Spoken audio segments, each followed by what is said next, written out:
Una pregunta crucial, un dato que te va a volar la cabeza, algo que realmente da escalofríos al pensarlo. ¿Sabías que el megalodón, ese coloso devorador de ballenas, pudo haber desarrollado la capacidad de regular su temperatura corporal, haciéndolo parcialmente de sangre caliente? Imagina las implicaciones.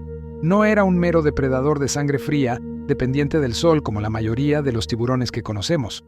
No, esto sugiere un metabolismo acelerado, una máquina de matar optimizada y lista para cazar con una eficiencia implacable, incluso en aguas más frías. Esta característica, científicamente conocida como gigantotermia regional, le habría otorgado una ventaja evolutiva brutal para moverse y atacar con una velocidad que simplemente no esperarías de una criatura de su magnitud. Es la primera pista de que esta criatura no solo era grande, sino que también era un prodigio biológico adaptado para la dominación oceánica, un verdadero monstruo termodinámico. Bienvenidos a Duerme Conciencia, el lugar donde las pesadillas más fascinantes del pasado se convierten en tu clase de historia natural favorita. Hoy no vamos a susurrar sobre pequeñas partículas o estrellas lejanas. Hoy vamos a sumergirnos en el abismo, a enfrentar al rey indiscutible de los océanos prehistóricos, el tiburón más grande que jamás ha existido en la Tierra, el Otodus megalodon.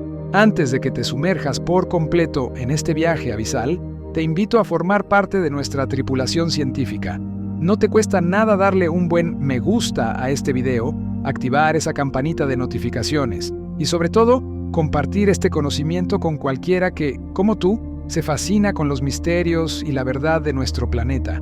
Al hacerlo, nos ayudas a mantener viva la llama de la curiosidad y a seguir desenterrando estos gigantes del tiempo. Y no olvides dejar en los comentarios qué otro titán científico te gustaría que analicemos. Comencemos con el tamaño, porque es lo que primero impacta y lo que le da su nombre a este depredador. Megalodón significa literalmente diente grande en griego antiguo, pero un simple diente grande no le hace justicia. El único vestigio que nos queda de manera abundante sobre este animal son precisamente sus dientes y algunas vértebras, porque, al igual que los tiburones modernos, su esqueleto estaba compuesto principalmente de cartílago, un material que no fosiliza tan bien como el hueso. Es un rompecabezas paleontológico, donde cada pieza dental es una ventana a un depredador de proporciones épicas. Para que te hagas una idea clara de la escala, un diente de megalodón promedio es más grande que la mano de un adulto. Cuando los científicos encontraron por primera vez estos colosales triángulos de esmalte, incluso llegaron a pensar que se trataba de restos de dragones o de serpientes marinas gigantes. Imagínate la sorpresa de la gente. Los dientes miden típicamente entre 10 y 15 centímetros de longitud. El gran tiburón blanco actual tiene dientes que a duras penas alcanzan los 5 o 6 centímetros. La diferencia es abismal. Y a partir de esos dientes, los investigadores han podido aplicar métodos matemáticos complejos para estimar el tamaño total del cuerpo. Las primeras estimaciones, que ya eran aterradoras, lo situaban alrededor de los 15 metros. Pero los estudios más recientes y mejor afinados sugieren que los ejemplares más grandes podrían haber superado holgadamente los 18 metros, acercándose incluso a los 20 metros de largo. Piénsalo bien. 18 metros es más o menos el largo de un autobús urbano articulado o el tamaño de 2 autobuses estándar puestos uno detrás del otro. El tiburón blanco más grande registrado ronda los 6 metros. El megalodón no solo era grande, era un leviatán que empequeñecía al mayor depredador marino actual. En términos de peso, las estimaciones son igualmente impactantes. Se cree que un megalodón adulto promedio podría haber pesado entre 50 y 70 toneladas métricas. Algunos especímenes excepcionalmente grandes podrían haber superado incluso las 100 toneladas. Para poner esto en contexto, el animal terrestre más pesado de la actualidad es la ballena azul, un animal completamente diferente en su estructura. Pero si lo comparamos con un depredador, el tiranosaurio rex, ese icónico monstruo terrestre, pesaba en promedio tan solo unas 9 toneladas. El megalodón era más de 10 veces más pesado que el carnívoro terrestre más famoso de la historia.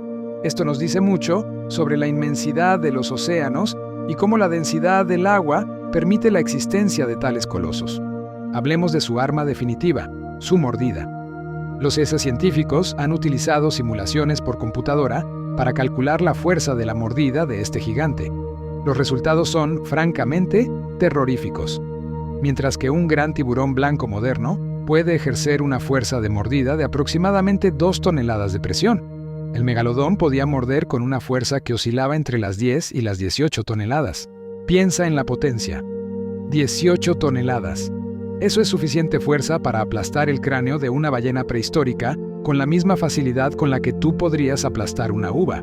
De hecho, su fuerza de mordida era superior no solo a la del tiburón blanco, sino también a la de cualquier otra criatura que haya existido, incluyendo al tiranosaurio Rex, cuya fuerza de mordida se estima en unas 5 a 6 toneladas. El megalodón no solo cortaba la carne, trituraba el hueso. Era un verdadero martillo hidráulico biológico. La boca del megalodón albergaba un arsenal de alrededor de 276 dientes triangulares dispuestos en 5 filas.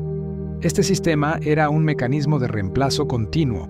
Los tiburones pierden dientes constantemente a lo largo de su vida, y el megalodón no era la excepción. Lo asombroso es la velocidad y la eficiencia de este proceso.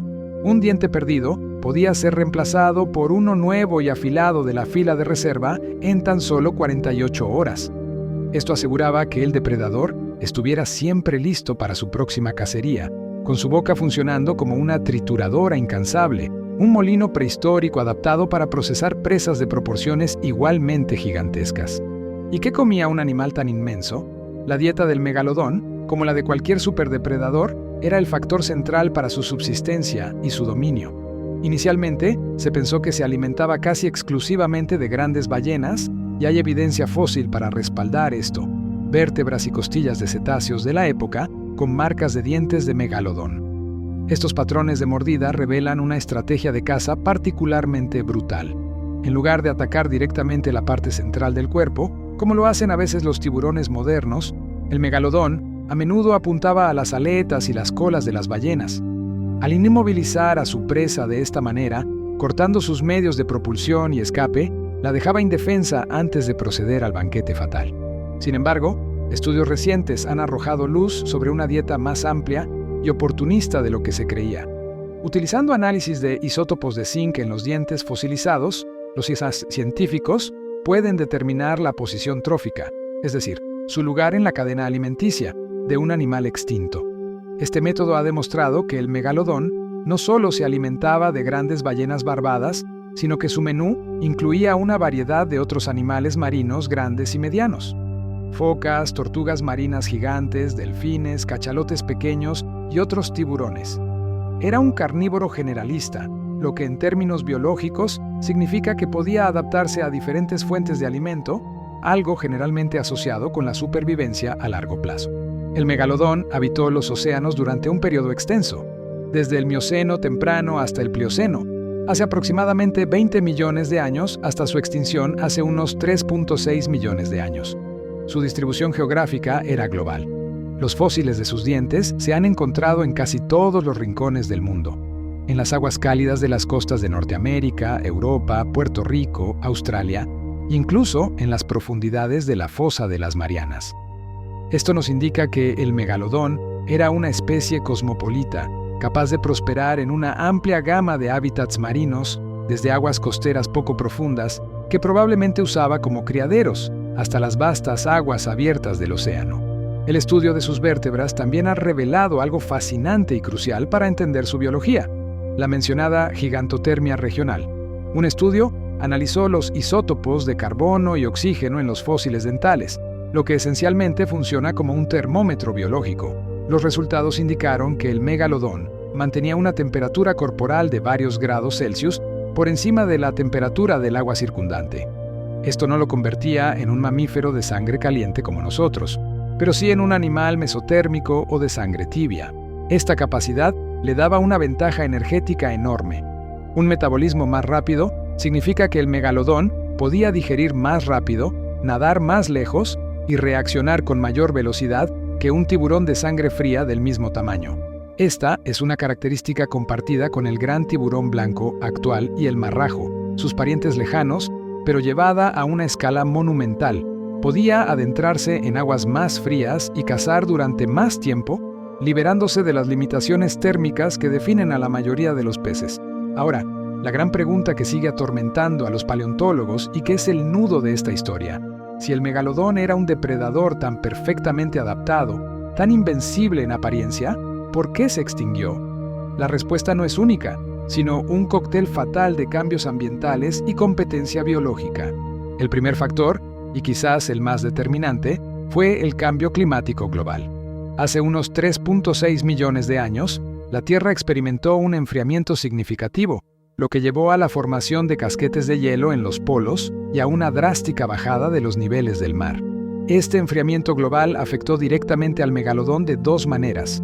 Primero, al ser mesotérmico, aunque le daba una ventaja en aguas frías moderadas, su gran tamaño requería una ingesta calórica masiva para mantener esa temperatura corporal elevada. A medida que los océanos se enfriaban, mantener esa termorregulación se hacía energéticamente más costoso. En segundo lugar, la bajada del nivel del mar destruyó muchos de sus hábitats costeros poco profundos, que se cree eran vitales para su reproducción. Los tiburones modernos y muchos peces grandes utilizan estos estuarios y aguas costeras como criaderos, zonas protegidas donde las crías pueden crecer lejos de los grandes depredadores, y el megalodón no era diferente. La pérdida de estos criaderos costeros significó una caída dramática en la tasa de supervivencia de las crías. El segundo factor clave fue la transformación de su base alimentaria. El enfriamiento global provocó la extinción de muchas de las grandes ballenas lentas y gordas que constituían su principal fuente de alimento. Estos cetáceos fueron reemplazados por ballenas más rápidas y migratorias que se dirigían a las frías aguas polares, un entorno que, aunque el megalodón podía tolerar por periodos cortos, no era el óptimo para una residencia permanente. La disminución en la cantidad y calidad de sus presas principales supuso una hambruna lenta pero segura para un depredador que necesitaba miles de kilogramos de comida a diario para sustentar su gigantesco metabolismo. Y aquí es donde entra en juego la competencia biológica. Alrededor del mismo tiempo que el megalodón luchaba por su supervivencia, un competidor más pequeño, pero igualmente eficiente, comenzaba a dominar los océanos, el gran tiburón blanco.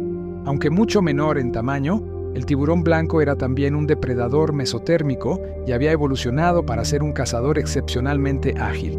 Los científicos postulan que el gran tiburón blanco no necesariamente mató al megalodón adulto, pero sí compitió directamente por el mismo nicho ecológico y por las mismas presas, especialmente las crías de ballena y los mamíferos marinos medianos. Al ser más pequeño, el tiburón blanco tenía una ventaja evolutiva significativa. Requería mucha menos comida para mantener su metabolismo. Podía sobrevivir en entornos de escasez que simplemente no eran sostenibles para el inmenso megalodón. Es una historia clásica de la evolución. No siempre el más grande es el que sobrevive, sino el que mejor se adapta a los nuevos desafíos del entorno. El megalodón fue una víctima de su propia especialización y tamaño masivo en un mundo que se estaba encogiendo y enfriando.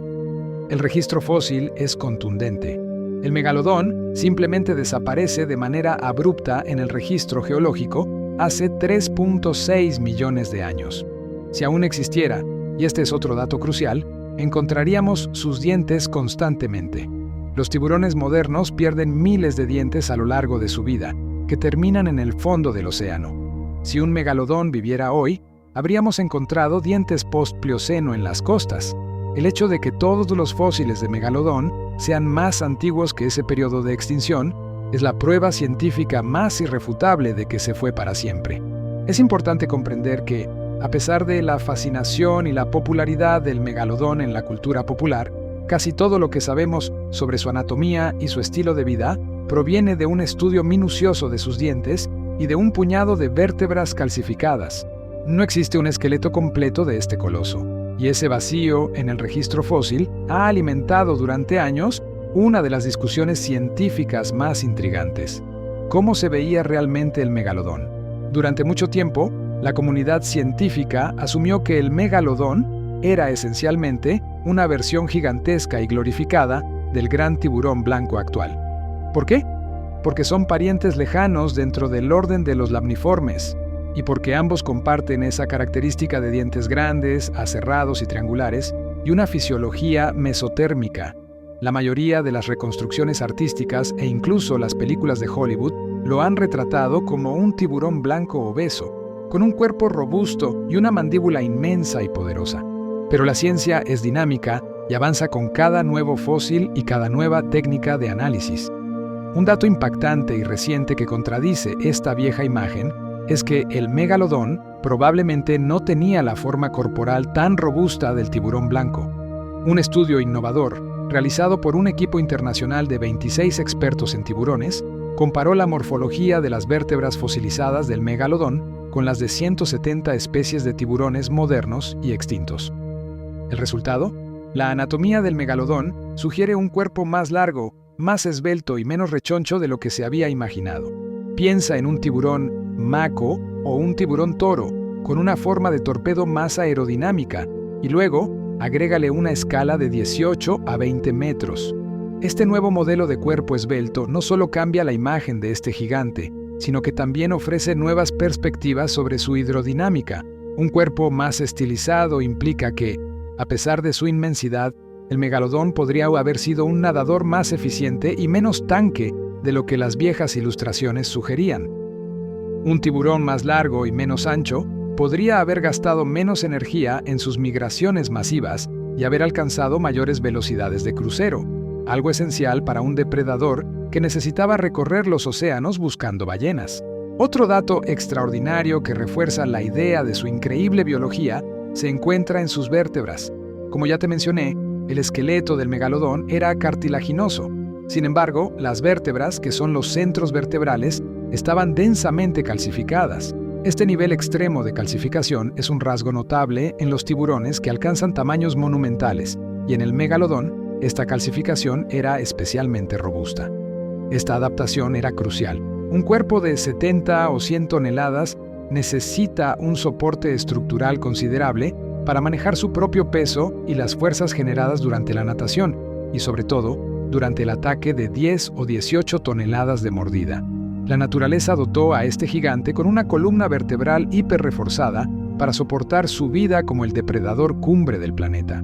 Hablemos ahora de la cuna de los gigantes, un aspecto de su biología que nos ofrece una visión íntima de su desarrollo: los criaderos del megalodón. Los científicos han encontrado acumulaciones de dientes pequeños y fósiles de vértebras de megalodón juvenil en ciertas áreas geográficas que hoy son cuencas sedimentarias. Estos lugares, como la Formación Gatún en Panamá o la Formación Calvert en Estados Unidos, eran hace millones de años lagunas costeras protegidas, estuarios de poca profundidad y zonas de manglares. Estos hallazgos sugieren de manera concluyente que el megalodón utilizaba estas aguas costeras poco profundas como zonas de cría. Piensa en la inmensa ventaja evolutiva.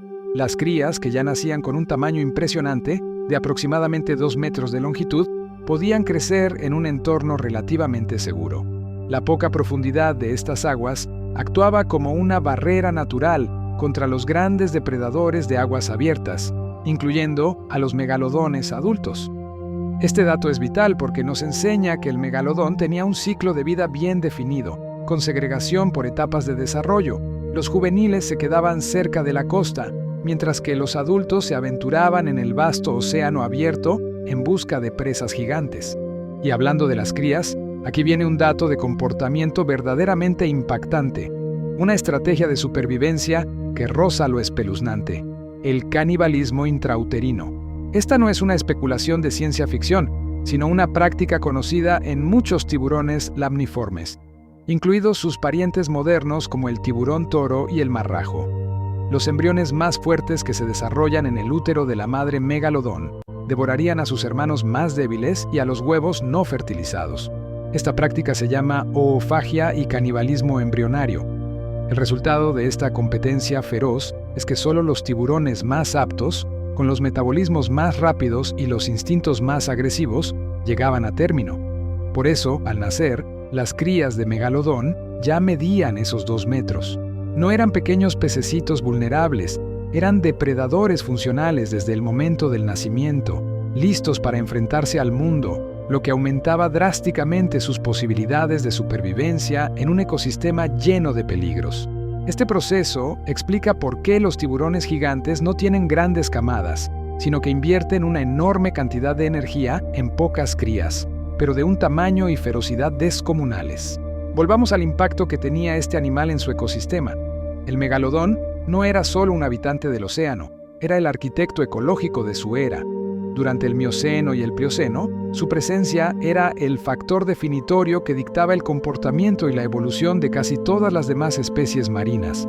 Si estabas en el océano en aquella época, tu vida giraba en torno a evitar ser devorado por el megalodón. Este fenómeno se conoce en ecología como una cascada trófica, donde la presencia de un superdepredador afecta todos los niveles inferiores de la cadena alimentaria.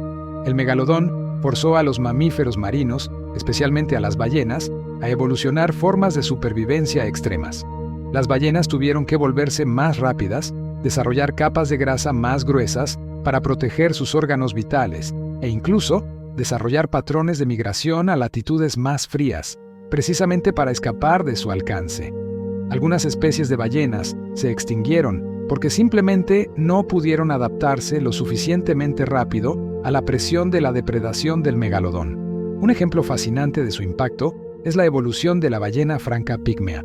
Algunos estudios sugieren que la necesidad de las ballenas de bucear profundamente y evitar las aguas superficiales, donde el megalodón solía emboscar a sus presas, pudo haber impulsado el desarrollo de cuerpos más pequeños y una mayor capacidad de inmersión. En esencia, el megalodón era el seleccionador natural, el motor evolutivo que definía quién vivía y quién moría en los mares prehistóricos. En cuanto a su comportamiento migratorio, sabemos que era un viajero incansable. Al igual que el gran tiburón blanco y otros grandes escualos modernos, el megalodón probablemente realizaba migraciones transoceánicas. Esta necesidad de moverse miles de kilómetros se debía a dos motivos esenciales: la búsqueda de alimento y la reproducción. Para mantener esa máquina de 70 toneladas funcionando con su temperatura elevada, el megalodón necesitaba seguir las concentraciones de sus presas, que eran, como te dije, las grandes ballenas. Cuando las ballenas se movían de una zona de alimentación a otra a través de las cuencas oceánicas, el megalodón no tenía más opción que seguirlas. Sus dientes fósiles se encuentran en depósitos sedimentarios separados por miles de kilómetros y pertenecientes al mismo periodo de tiempo, lo que confirma su naturaleza de viajero oceánico global. Este comportamiento nómada era el costo de ser el depredador más grande de la historia. Un gran tamaño exige un vasto territorio de caza. Pero aquí hay otro giro en la trama evolutiva. La misma característica que le dio tanto poder, su gran tamaño y su gigantotermia, fue lo que selló su destino. Durante el Plioceno, hace unos pocos millones de años, no solo se enfrió el planeta, sino que también ocurrieron eventos geológicos mayores como el cierre del Istmo de Panamá. Este evento geológico, que conectó América del Norte y América del Sur, tuvo un efecto catastrófico en las corrientes oceánicas globales. Al cerrarse el paso entre los océanos Pacífico y Atlántico, se alteró la circulación termohalina, la cinta transportadora oceánica que distribuye el calor alrededor del planeta. Esto intensificó el enfriamiento global en muchas regiones. Para el megalodón, esto fue devastador. La pérdida de aguas cálidas, el colapso de sus criaderos costeros y la disminución de las ballenas lentas que prefería cazar se combinaron para crear una crisis de supervivencia insuperable. Cuando el tiburón blanco, un competidor más pequeño y flexible, comenzó a prosperar en las nuevas condiciones, la balanza ecológica se inclinó irrevocablemente. El megalodón, el rey de los océanos durante 15 millones de años, fue víctima de su propia especialización y de un planeta en transformación. Es crucial entender la diferencia entre lo que ves en el cine y la verdad científica. En las películas, se le pinta como un monstruo que podría estar escondido en las fosas marinas más profundas, esperando para emerger. Pero la evidencia fósil, basada en su ecología y fisiología, sugiere lo contrario. Un animal de sangre tibia que se alimentaba principalmente de mamíferos marinos que necesitan subir a la superficie para respirar, no es un habitante permanente de las profundidades abisales. Necesitaba luz, presas grandes y un rango de temperatura operativa. El megalodón existió, fue colosal, fue real, pero la ciencia nos dice que está extinto y la evidencia es irrefutable. Su reinado terminó. Pero no podemos dejar el tema del megalodón sin sumergirnos en la polémica científica que aún rodea su propia identidad. Una cosa es el monstruo mítico de las películas, y otra muy distinta es la criatura que la ciencia intenta definir con precisión. Si te digo Otodus megalodon o te digo Carcharocles megalodon, y antes te he hablado de Carcharodon megalodon, te estoy nombrando al mismo animal, pero te estoy revelando el corazón de un debate taxonómico que ha durado más de un siglo. La taxonomía, ese sistema de clasificación que organiza la vida, es crucial para entender las relaciones evolutivas. Tradicionalmente, cuando el megalodón fue descrito por primera vez por el naturalista Louis Agassiz en 1835, se le clasificó dentro del género Carcharodon, por la asombrosa similitud de sus dientes con los del gran tiburón blanco actual, Carcharodon carcharias. De ahí el nombre que se hizo popular, Carcharodon megalodon. La lógica era simple. Si tienen dientes tan parecidos, deben ser parientes cercanos. Sin embargo, los estudios evolutivos modernos, especialmente el análisis detallado de la forma de los dientes a lo largo del tiempo, han revelado un camino evolutivo diferente. El dato que rompió esta hipótesis fue la demostración, con base en el registro fósil, de que el tiburón blanco moderno en realidad desciende del tiburón maco de dientes anchos, conocido como Isurus hastalis, o su pariente cercano, formando un linaje separado. El megalodón, por otro lado, pertenece a un linaje de tiburones prehistóricos con dientes gigantes, que se remonta mucho más atrás en el tiempo, al género Otodus. El argumento principal de los paleontólogos que apoyan esta nueva clasificación, y que es la más aceptada hoy en día, es que el megalodón es el último y más grande eslabón de la familia Otodontidae, no de la familia Lamnidae a la que pertenece el tiburón blanco. Entonces, la ciencia nos dice que la similitud de los dientes, ese rasgo que durante tanto tiempo nos hizo creer que eran parientes cercanos, es en realidad un caso de evolución convergente. Esto significa que dos especies no relacionadas de cerca desarrollan características similares porque se adaptaron a un nicho ecológico parecido, ser depredadores de mamíferos marinos grandes. Ambas necesitaban dientes triangulares y aserrados para cortar carne y hueso, y la naturaleza les dio la misma solución. Un dato fascinante es cómo la presión de la selección natural puede conducir a soluciones de diseño idénticas en criaturas que están separadas por millones de años de evolución. Esta controversia no es solo semántica, es fundamental porque reescribe la historia evolutiva del tiburón gigante. Entender al megalodón como Otodus megalodon nos permite rastrear su árbol genealógico a través de una serie de ancestros cada vez más grandes, como el Otodus obliquus, un tiburón ya impresionante pero no tan colosal como su descendiente. Al final, lo importante no es el nombre, sino el reconocimiento de que la evolución del megalodón fue un evento único de gigantismo, una línea de tiburones que se especializó en crecer hasta límites nunca antes vistos. Para seguir desentrañando la vida de este depredador, tenemos que volver a sus dientes. Ya hablamos de su tamaño y forma, pero la composición química es una biblioteca de información que ha revolucionado nuestra comprensión de su dieta. Aquí es donde entra en juego el análisis de isótopos. Por años, la dieta del megalodón se infería de las marcas de mordida que encontramos en los huesos de ballenas, dándonos la imagen del especialista devorador de cetáceos. Pero los científicos han desarrollado una técnica increíblemente precisa: el análisis de isótopos de zinc en el esmalte dental. Este esmalte es la parte más dura del diente y se conserva perfectamente durante millones de años. El zinc es un oligoelemento esencial que se incorpora a los tejidos del animal a través de lo que come. La proporción de isótopos de zinc, específicamente la relación entre zinc 66 y zinc 64, funciona como un marcador trófico. Los animales que se encuentran más arriba en la cadena alimentaria, es decir, los depredadores ápice, tienden a acumular una proporción isotópica ligeramente diferente a la de sus presas. Es como una firma química de su posición en la red alimentaria. El dato impactante que reveló esta técnica es que el megalodón era un depredador generalista más versátil de lo que se creía. El análisis de zinc en sus dientes muestra una variabilidad en los valores isotópicos que no es compatible con la dieta extremadamente especializada que se le atribuía.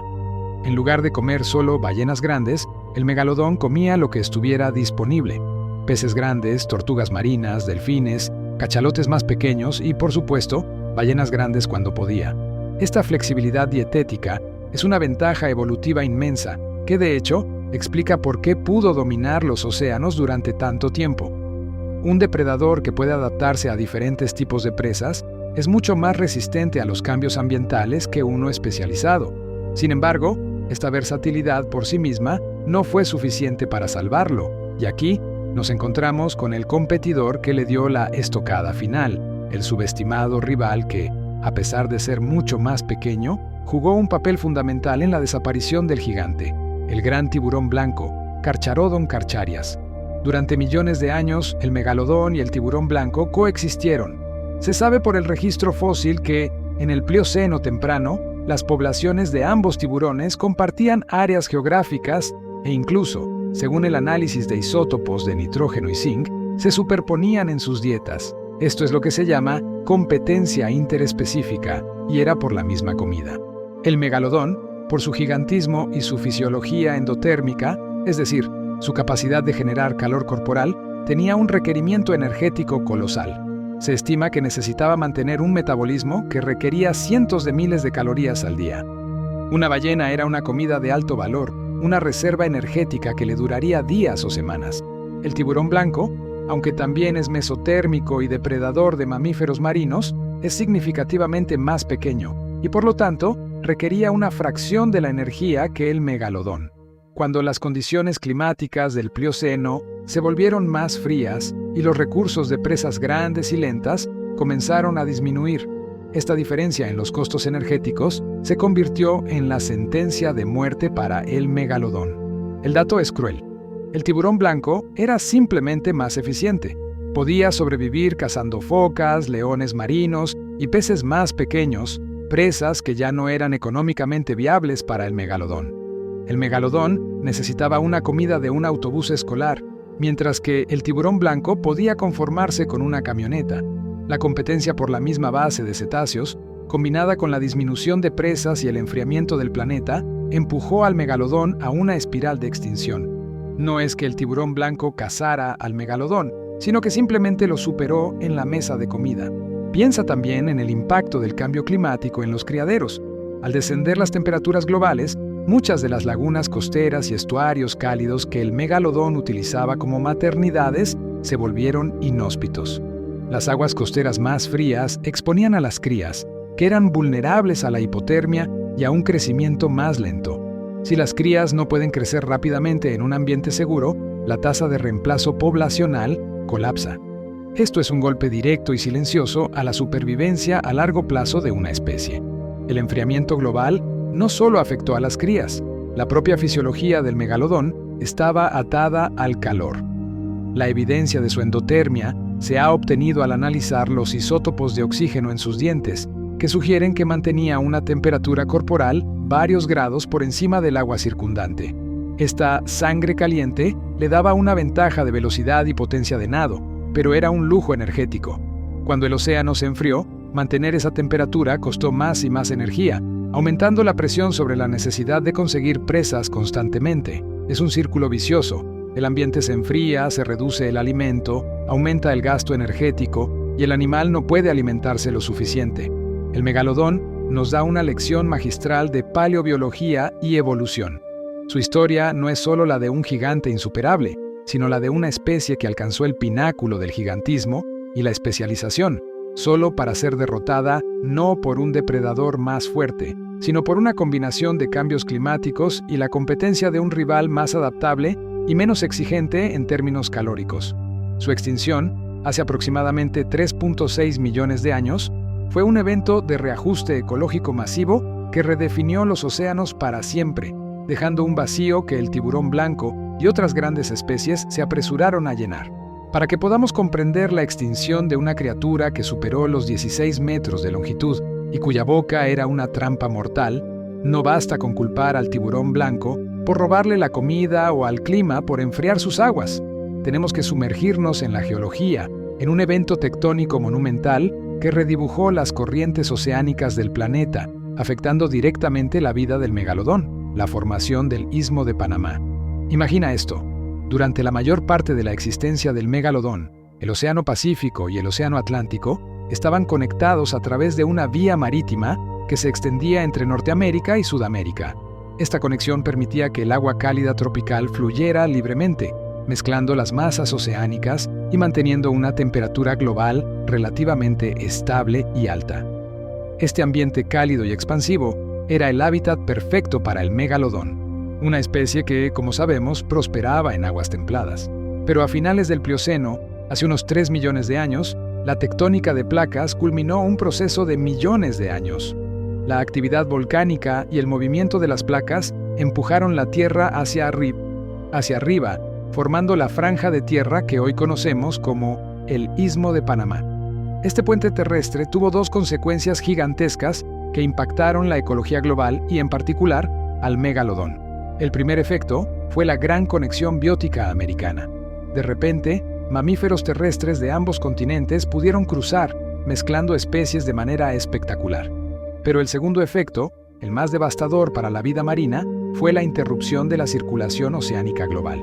Al cerrarse el paso entre los dos grandes océanos, las corrientes se vieron forzadas a tomar nuevas rutas. En el Atlántico, esto fortaleció dramáticamente la corriente del Golfo. Esta corriente actuó como una cinta transportadora de calor, llevando agua cálida hacia el norte. El resultado paradójico de esto fue que, al llevar el calor lejos del Ecuador, el resto de la Tierra comenzó a enfriarse más rápidamente. Esta redistribución del calor se considera uno de los principales factores que desencadenó el inicio de las grandes glaciaciones del Pleistoceno, la famosa Edad de Hielo.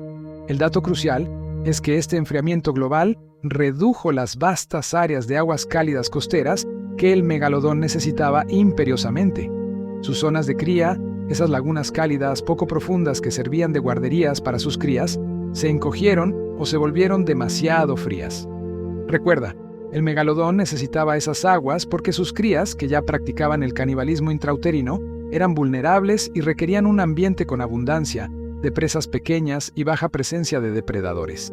Si las zonas de cría desaparecen, la especie no puede reproducirse con éxito y la población envejece y disminuye sin reemplazo. Es un golpe lento, pero certero, a la supervivencia de cualquier especie, y para el gigante fue fatal. Además de este cambio climático inducido por la geología, la formación del istmo tuvo un impacto directo en las presas del megalodón. Al enfriarse el océano, muchas de las ballenas grandes, que constituían la principal fuente calórica del tiburón, comenzaron a migrar hacia las aguas polares buscando las zonas ricas en krill y plancton que se estaban formando. El megalodón, a pesar de su reputación, era un depredador relativamente lento comparado con los tiburones modernos y estaba mejor adaptado para emboscar a presas grandes y lentas en zonas costeras o cerca de la superficie. Cuando sus presas favoritas se desplazaron hacia las regiones polares y se diversificaron en especies más rápidas y migratorias, el megalodón se quedó sin su principal sustento energético. El campo de caza se vació. Piensa en los cachalotes superdepredadores de esa época, los llamados tiburones ballena o cachalotes dentados, que también desaparecieron o vieron reducida su diversidad justo en el tiempo de la extinción del megalodón. Se cree que la cadena trófica en su conjunto sufrió un colapso en las zonas donde el megalodón dominaba, exacerbando su crisis alimentaria. La competencia del tiburón blanco, el enfriamiento global que aumentó su gasto energético para mantener su endotermia, la reducción de las zonas de cría seguras y la migración de sus presas principales. La extinción del megalodón no fue causada por un solo factor, sino por una tormenta perfecta de variables ecológicas que se alinearon durante el Plioceno. Fue una combinación de factores evolutivos, climáticos y geológicos, y este conocimiento científico sobre su extinción es lo que desmantela el mito persistente de que el megalodón aún podría estar vivo en las profundidades abisales. La ciencia es categórica al situar el fin de este coloso marino hace 3.6 millones de años. ¿Por qué estamos tan seguros? Por la evidencia fósil. El registro de los dientes de megalodón es abundante y global, lo que nos permite mapear su existencia con gran precisión. Los científicos han desarrollado métodos estadísticos robustos, como el análisis de la distribución de sus últimos fósiles, para establecer con alta confianza el momento de su desaparición. Cuando el registro de una especie tan extendida y con tantos restos desaparece de golpe en el registro geológico, es la señal más clara de su extinción. El dato contundente es que, a pesar de las extensas exploraciones oceánicas, el dragado de los fondos marinos y la recolección de fósiles que cubren millones de años, no se ha encontrado ni un solo diente de megalodón que pueda datarse de manera fiable en el Pleistoceno o la época actual. Si el megalodón viviera en el fondo del océano, en la fosa de las Marianas, por ejemplo, los paleontólogos esperarían encontrar dientes jóvenes y no fosilizados, ya que los tiburones modernos pierden miles de dientes a lo largo de su vida. Además, las condiciones ambientales de las profundidades oceánicas, con temperaturas extremadamente frías, son incompatibles con la fisiología endotérmica del megalodón, que estaba adaptado a aguas cálidas. Una criatura de su tamaño y con esa necesidad energética no podría sobrevivir en un ecosistema abisal tan pobre en recursos calóricos. La fascinación por el megalodón vivo reside en la negación de su final. Queremos que el monstruo más grande de la historia marina siga ahí fuera. Pero la verdad científica es que el megalodón es una reliquia gloriosa, un fósil que nos enseña sobre los límites del gigantismo y la especialización.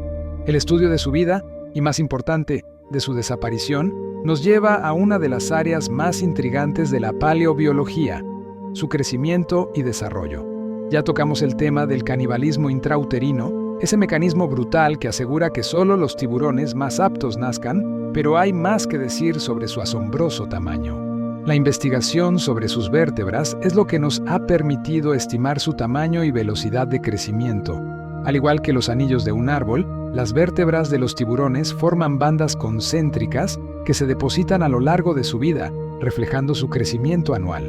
Al analizar las vértebras fosilizadas, los científicos han estimado que el megalodón podía vivir más de 100 años y que su tasa de crecimiento era variable, con un increíble estirón durante su juventud, necesario para alcanzar su tamaño de depredador ápice. El megalodón no solo era grande, era desproporcionadamente grande, el culmen de un linaje que se especializó en la megafauna marina, y es esa increíble magnitud lo que lo hizo tan vulnerable. Para crecer tanto, necesitaba un suministro de energía constante y masivo. Cuando ese suministro falló, la máquina biológica se apagó. Piensa en los tiburones modernos, incluso en el gran tiburón blanco. Son eficientes, rápidos y sobre todo flexibles. Pueden cambiar de dieta estacionalmente y sobrevivir en un rango de temperaturas más amplio. El megalodón, en cambio, era una máquina optimizada para un mundo que ya no existe. Un mundo mioceno y plioceno cálido, lleno de ballenas lentas y abundantes. La lección evolutiva es clara. A veces, ser el más grande te convierte en el más susceptible al cambio. La paleontología continúa revelando detalles sutiles pero importantes sobre este gigante. Por ejemplo, se han encontrado dientes de megalodón en contextos geológicos que sugieren una preferencia por las aguas costeras, incluso de estuarios, y no solo el océano abierto. Hallazgos recientes, como dientes en cenotes en México, son evidencia de que las áreas costeras de la península de Yucatán, que alguna vez fueron lechos marinos, funcionaron como ese hábitat de aguas poco profundas. Este dato refuerza la idea de que su supervivencia estaba íntimamente ligada a la salud de los ecosistemas costeros, los más afectados por la fluctuación del nivel del mar durante las glaciaciones. El megalodón nos ha dejado un legado de misterio y ciencia. Es un icono de la megafauna que nos obliga a reflexionar sobre nuestro propio impacto en el planeta. Si un depredador de ese calibre pudo ser borrado por la combinación de cambios climáticos naturales y competencia ecológica, ¿qué nos dice eso sobre la fragilidad de la vida marina moderna, que ahora enfrenta un ritmo de cambio climático acelerado y una presión de pesca sin precedentes? El gigante del pasado se convierte en una advertencia del presente. Todo lo que hemos discutido sobre el megalodón, su tamaño, su metabolismo de sangre caliente y su dependencia de grandes mamíferos marinos, converge en el aspecto más impresionante y funcional de su anatomía: su máquina de matar, es decir, su mandíbula y sus dientes. La palabra megalodón, de origen griego, significa literalmente diente grande, y por una razón. El diente del tiburón es el fósil más común y el que nos cuenta la historia más detallada de su increíble poder.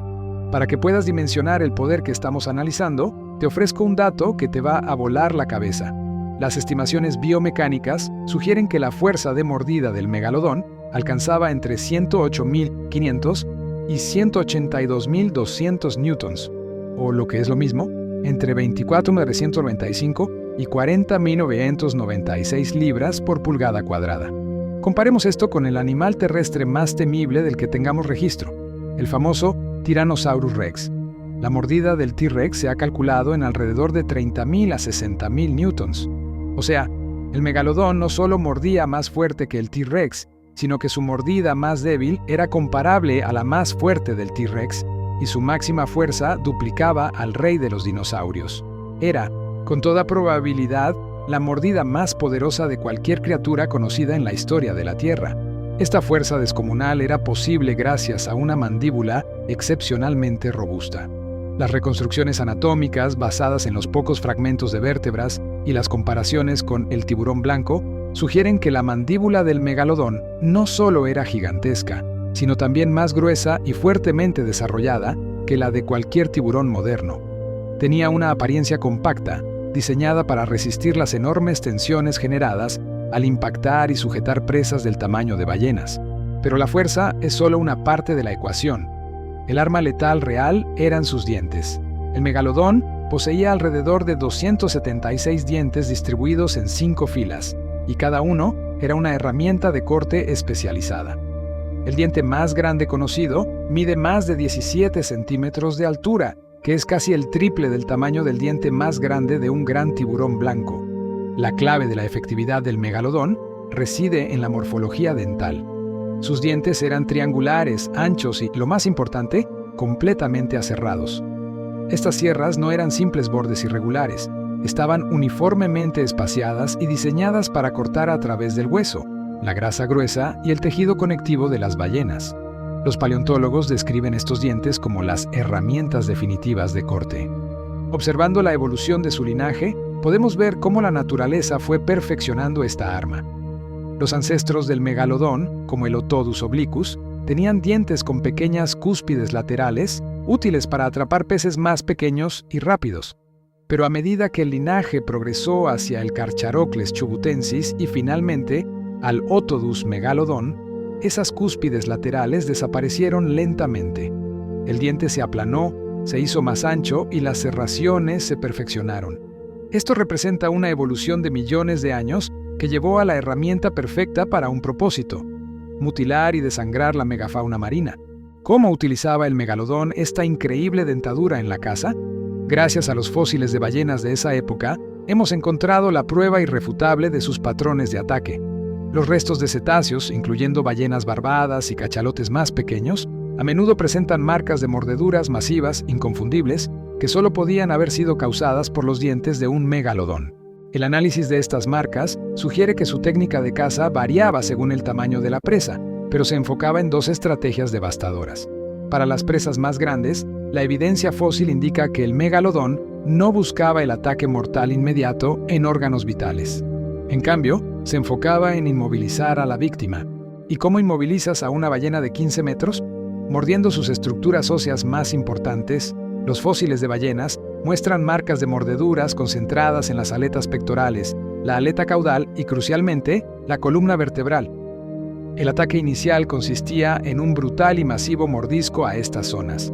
Una sola mordida exitosa habría roto las aletas de la ballena o dañado gravemente su columna, incapacitándola al instante. Una ballena herida, incapaz de nadar o sumergirse eficientemente, se convierte en un banquete flotante. La ballena moría por desangramiento o simplemente por no poder huir. Para las presas más pequeñas, como los delfines, las focas o los cachalotes subadultos, el megalodón podía simplemente devorarlos de un solo bocado. Los modelos tridimensionales recientes, que han reconstruido el cuerpo completo del megalodón basándose en las vértebras, sugieren que un ejemplar adulto podía tragarse presas del tamaño de una orca moderna por completo. Esto habla de una capacidad de alimentación y una necesidad calórica que eran simplemente monstruosas. De hecho, la ingesta calórica era un tema central en la vida del megalodón. Se ha estimado que un megalodón adulto necesitaba consumir varias toneladas de alimento a la semana. Imagínate lo que significa eso a nivel ecológico. El megalodón era el consumidor más grande de los océanos, el regulador de la población de ballenas, y su presencia marcaba el equilibrio del ecosistema. Su extinción no solo significó la desaparición de un depredador, sino un cambio dramático en la estructura trófica del océano. Sin su principal depredador, el tamaño y la diversidad de las ballenas barbadas se disparó tras su desaparición, lo que es una prueba más de que el megalodón era el factor limitante para esos mamíferos. El megalodón también nos da claves sobre la vida social, aunque indirectas. Los estudios de paleopatología, que analizan las enfermedades y las lesiones en los fósiles, han encontrado marcas de mordeduras en dientes de megalodón que solo podrían haber sido hechas por otro megalodón. Estos hallazgos son raros, pero apuntan a que el megalodón podrían haber tenido enfrentamientos violentos con miembros de su propia especie, ya sea por competencia territorial, por dominio en la caza o incluso, tristemente, por canibalismo. Si las crías eran caníbales en el útero, no es impensable que los adultos, bajo el estrés de la escasez de alimentos o la competencia, recurrieran a la misma brutalidad. Volvamos un momento a la cuestión de su metabolismo. El megalodón era un depredador mesotérmico. Mesotermia no es exactamente sangre caliente como la nuestra, sino una capacidad de mantener ciertas partes del cuerpo, como los músculos de natación, más calientes que el agua circundante. Esto le daba una ventaja crucial. Le permitía nadar más rápido, cazar en aguas ligeramente más frías que otros tiburones y, lo más importante, digerir su comida de manera más eficiente. Pero este superpoder metabólico venía con un costo energético masivo, como el que alimentaría un motor de un transatlántico. Un tiburón mesotérmico de 16 metros gastaba mucha más energía que un tiburón de sangre fría. Al inicio del Plioceno, cuando el planeta se enfrió y el istmo de Panamá reconfiguró las corrientes, esa ventaja se convirtió en una trampa. El animal tenía que cazar más y más para compensar el calor perdido y las ballenas escaseaban. La evolución había creado una criatura optimizada para un festín permanente, y cuando la fiesta terminó, el megalodón fue el primero en morir de hambre. El estudio del megalodón no se detiene en su extinción. La fascinación moderna nos ha llevado a preguntarnos, ¿cómo lucía realmente? Piénsalo, no tenemos un esqueleto completo. Todo lo que hemos reconstruido se basa en dientes y vértebras. Durante mucho tiempo, la reconstrucción más popular lo mostraba como una versión gigantesca del tiburón blanco. Sin embargo, las investigaciones más recientes sugieren una apariencia ligeramente diferente. Los análisis de la forma de sus vértebras y las reconstrucciones musculares de su mandíbula han llevado a los científicos a pensar que el megalodón pudo haber sido más robusto y compacto que el grácil tiburón blanco. Algunos paleontólogos proponen que la cabeza era más corta, el hocico más romo y que podría haber tenido aletas pectorales más grandes, necesarias para soportar el peso y la masa corporal de un animal de su calibre.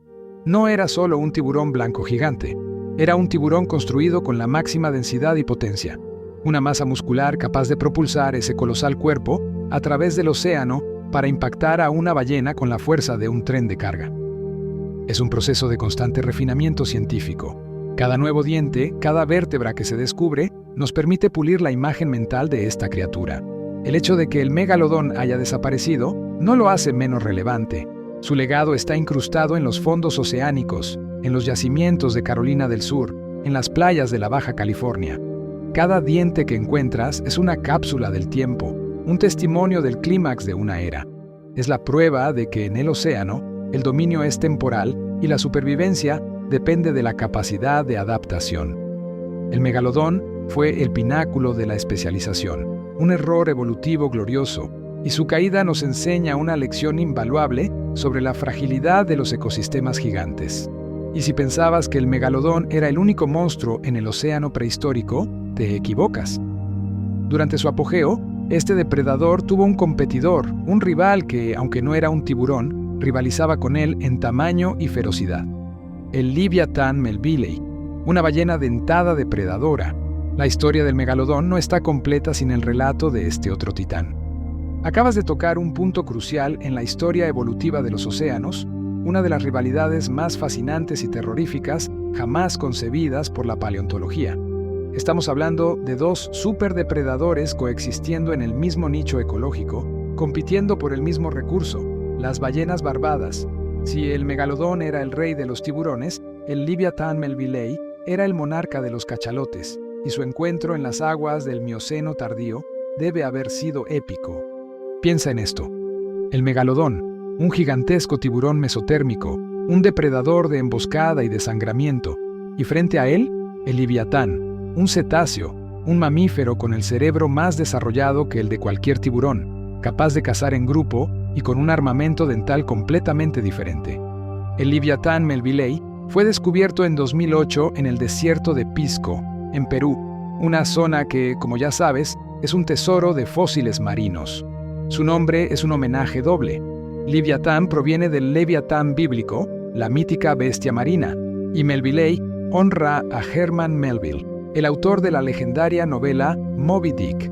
La ballena blanca de Melville era ficción, pero el Leviatán era la realidad más brutal y grande que haya existido. En términos de tamaño, el Leviatán era un contendiente serio.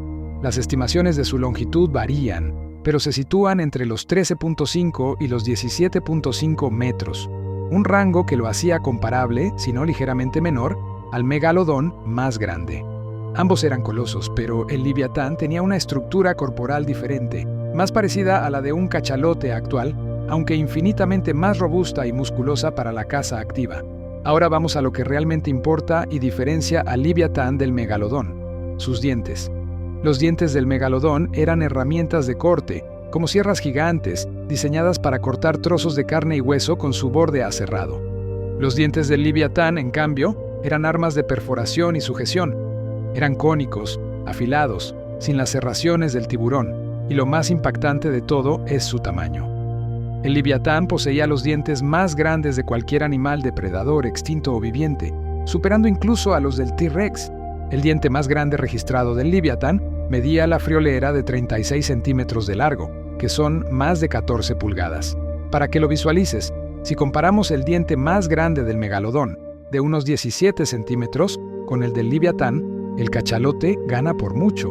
Además, y aquí está la gran diferencia con el cachalote moderno que solo tiene dientes funcionales en la mandíbula inferior, el Leviatán tenía dientes inmensos y funcionales, tanto en la mandíbula superior como en la inferior. Este rasgo lo categoriza como un macroraptor o superdepredador. Su cráneo, de unos 3 metros de longitud, era una base de soporte para estas mandíbulas extremadamente fuertes, diseñadas para inmovilizar y aplastar. No necesitaba las serraciones para desangrar, porque su técnica de ataque era más directa: agarrar, sujetar y desmembrar a sus grandes presas.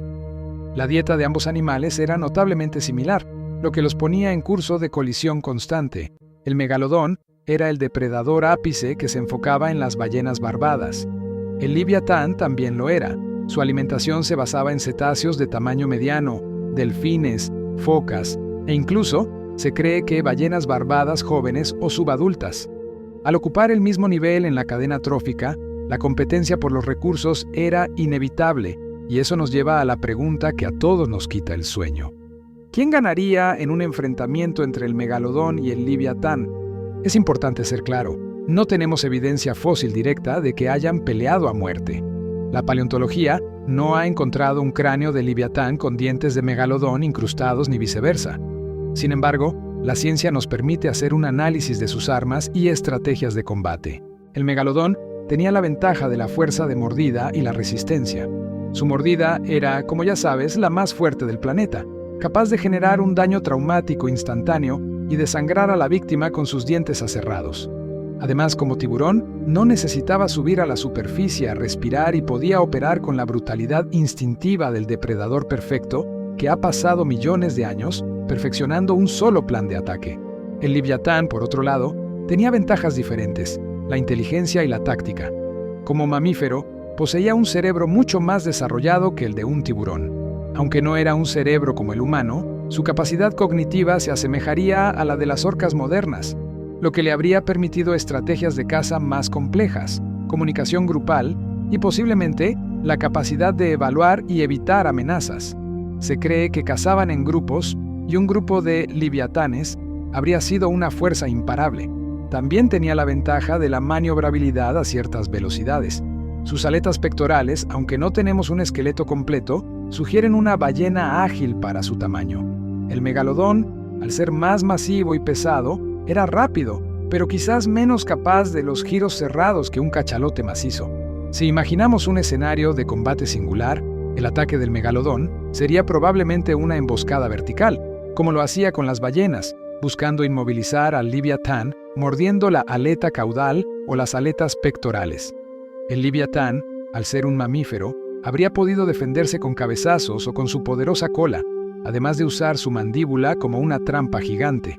Los dientes cónicos del cachalote no cortaban tanto como los del tiburón, pero podían perforar y desgarrar con una eficacia devastadora. La pelea sería una brutal batalla de embestidas, mordidas y desgarros. Lo más probable es que, para evitar un riesgo tan grande, ambos depredadores hubieran intentado evitar el conflicto directo, manteniéndose en nichos geográficos o dietéticos ligeramente separados, o enfocándose el Leviatán en presas más rápidas y el megalodón en las más lentas.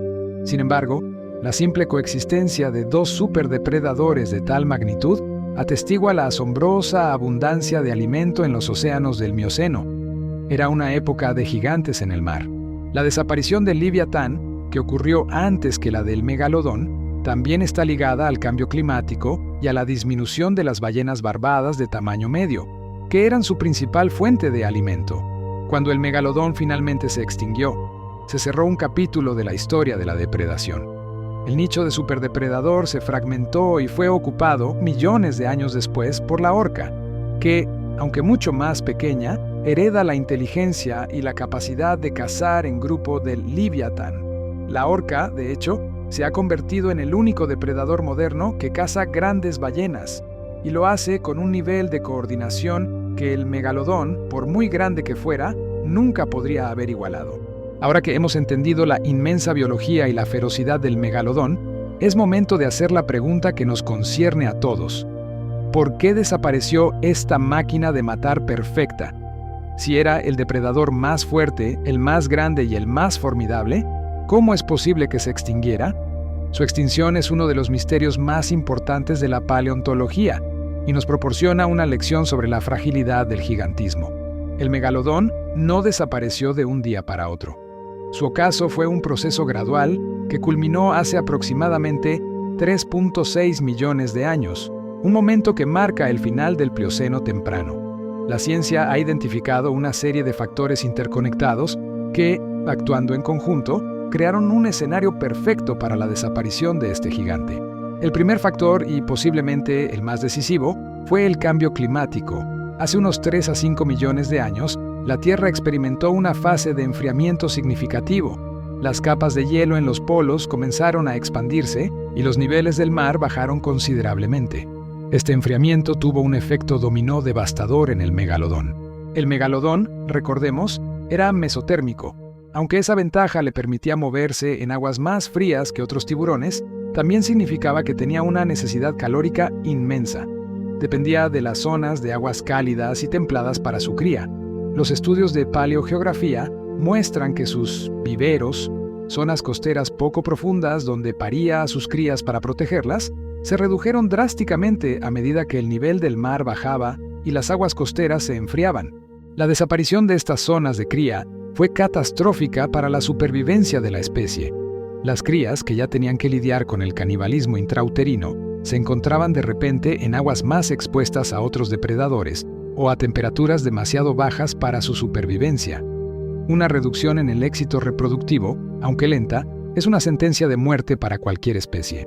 El segundo factor fundamental fue, por supuesto, la cadena alimentaria. El enfriamiento global reestructuró por completo la distribución de sus presas.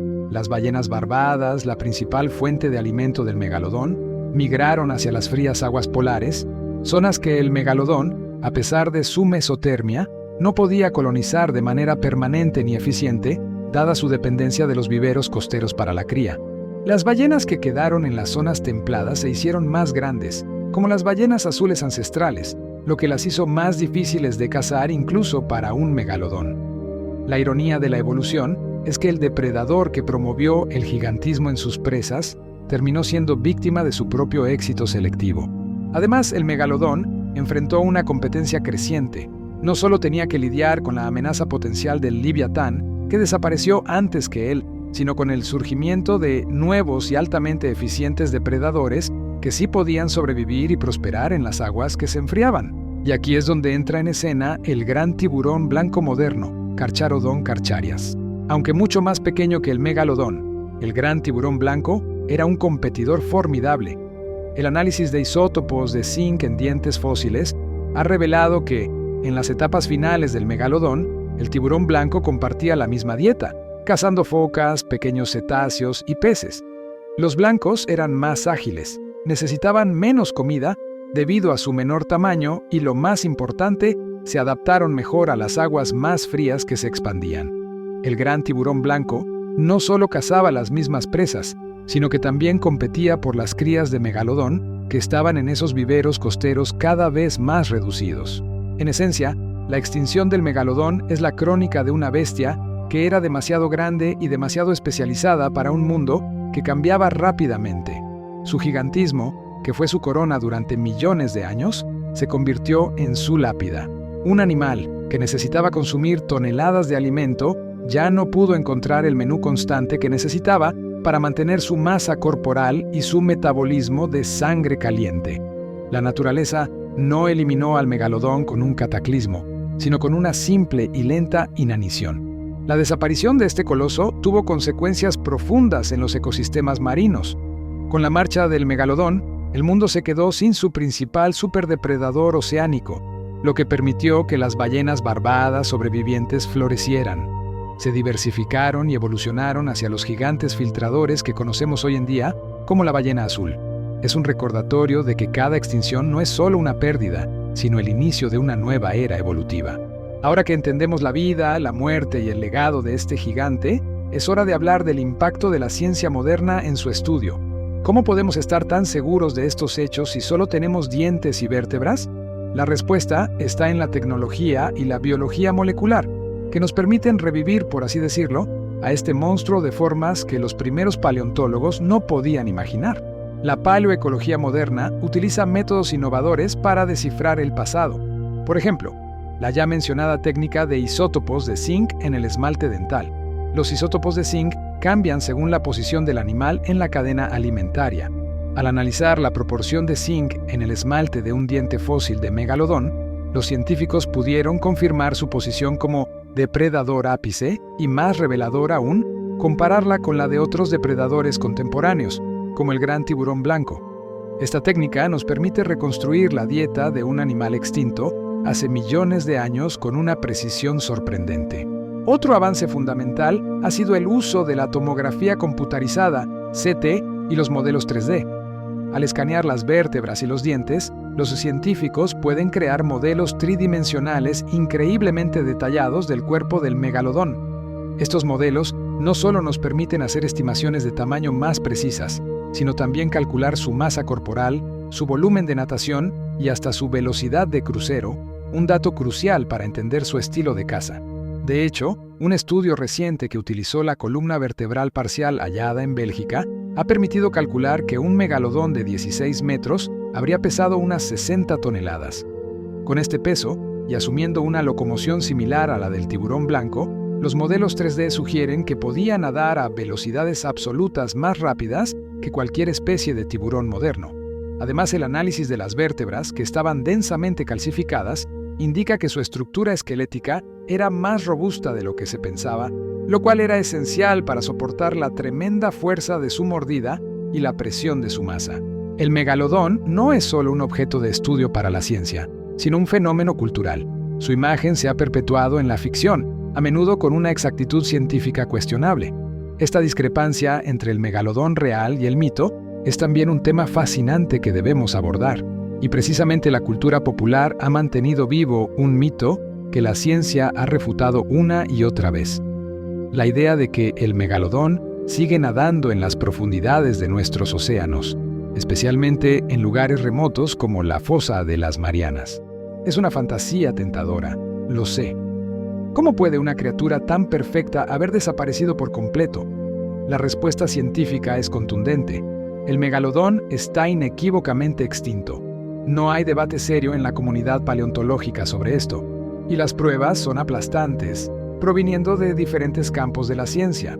La primera prueba crucial es el registro fósil de sus dientes. Si un megalodón estuviera vivo en la actualidad, por muy profundo que viviera, debería estar perdiendo dientes constantemente, al igual que todos los tiburones. Un megalodón puede haber perdido miles de dientes a lo largo de su vida. Estos dientes, compuestos por esmalte y dentina, se fosilizan con el tiempo y resisten la descomposición. Si hubiese megalodones hoy, encontraríamos dientes con una antigüedad muy reciente, tal vez de unos pocos miles de años o incluso unos cientos.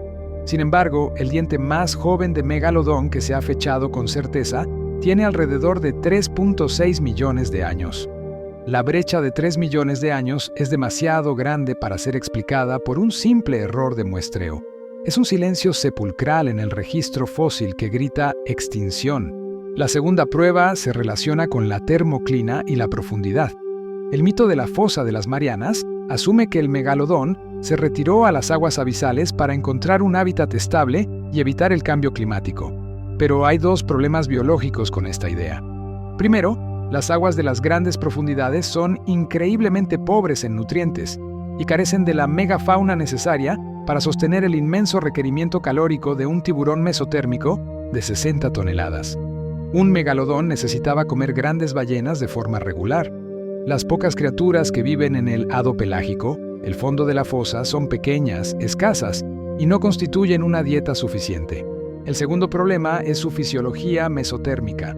El megalodón era un tiburón de aguas cálidas y templadas, aunque podía regular la temperatura de algunas partes de su cuerpo. La temperatura del agua en el fondo de la fosa de las Marianas es cercana a los 0 grados Celsius.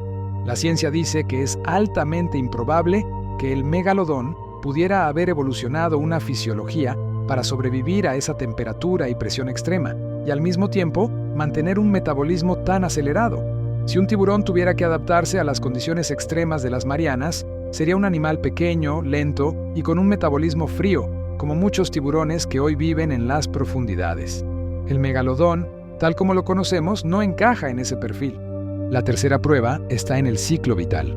Recuerda lo que descubrimos sobre sus zonas de cría. El megalodón usaba viveros costeros cálidos y poco profundos. Los neonatos nacían ya con un tamaño considerable para sobrevivir, pero su supervivencia dependía de este ecosistema costero.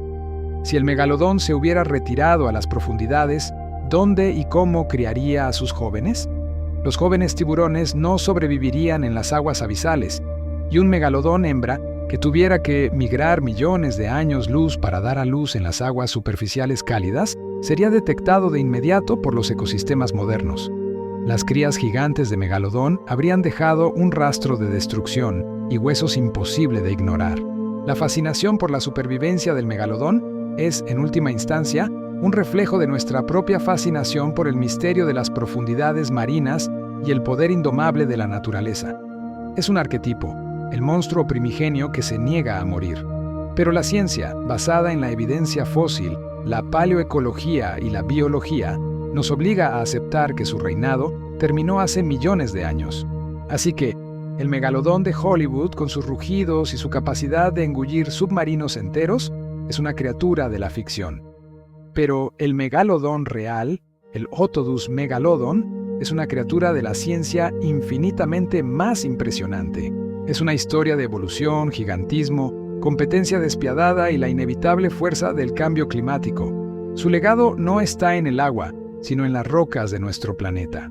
Ahora, para cerrar nuestro análisis profundo de este gigante, vamos a explorar un tema que a menudo se pasa por alto, pero que es crucial para la biología de los tiburones: el papel del canibalismo y la selección intrauterina en el desarrollo del megalodón. Este es uno de los datos más sorprendentes sobre la reproducción de los tiburones lamniformes, el grupo al que pertenece el megalodón. Los tiburones no tienen el mismo sistema de gestación que los mamíferos placentarios, donde la madre provee de nutrientes directos al embrión a través de un cordón. En muchas especies de tiburones, los huevos eclosionan dentro del útero de la madre, y los embriones continúan desarrollándose allí. En las especies más grandes de tiburones, como el tiburón toro o el tiburón blanco, ocurre un fenómeno brutal llamado oofagia, comer huevos, o, incluso peor, canibalismo intrauterino. En el megalodón, los científicos creen, basados en la evidencia de especies relacionadas, que este era el método. Imagina este escenario: una hembra megalodón queda preñada con múltiples embriones, quizás docenas. A medida que se desarrollan, los primeros embriones que eclosionan en el útero comienzan a devorar los huevos no fertilizados que produce la madre para alimentarlos. Esto se llama oofagia. Pero en un giro aún más macabro, y aquí es donde la ciencia apunta para el megalodón, los embriones más grandes y fuertes, los que se desarrollaron primero, comenzaban a cazar y devorar a sus hermanos más pequeños dentro del vientre de la madre.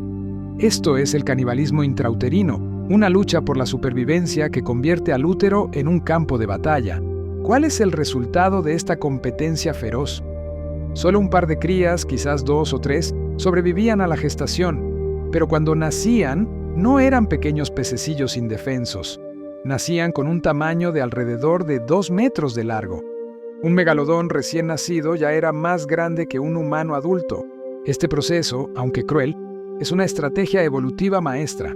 Aseguraba que solo los individuos más fuertes, más grandes y con el mejor código genético llegaran a la vida fuera del vientre. Al nacer con un tamaño tan colosal, los jóvenes megalodones ya podían cazar presas de buen tamaño y tenían muy pocos depredadores naturales. Esta ventaja de talla al nacer es un sello distintivo de los grandes depredadores del pasado y explica cómo el megalodón pudo mantener su dominio sin que su descendencia fuera diezmada por otros depredadores más pequeños. Este dato nos obliga a replantearnos la palabra superdepredador. El megalodón no solo era el pináculo de la cadena alimentaria en el océano, sino que su supervivencia estaba asegurada desde el momento de la concepción, pasando por la gestación y llegando al nacimiento. Era una criatura diseñada para el dominio absoluto, y el canibalismo intrauterino fue uno de los motores silenciosos que impulsó su evolución. Al final, la historia del megalodón es un compendio de superlativos biológicos. Era el tiburón más grande, tenía la mordida más potente, su dieta era la más nutritiva y su descendencia era la más grande al nacer. Pero la ciencia nos enseña que en el vasto y dinámico ecosistema marino, el tamaño y la fuerza nunca son suficientes para garantizar la eternidad.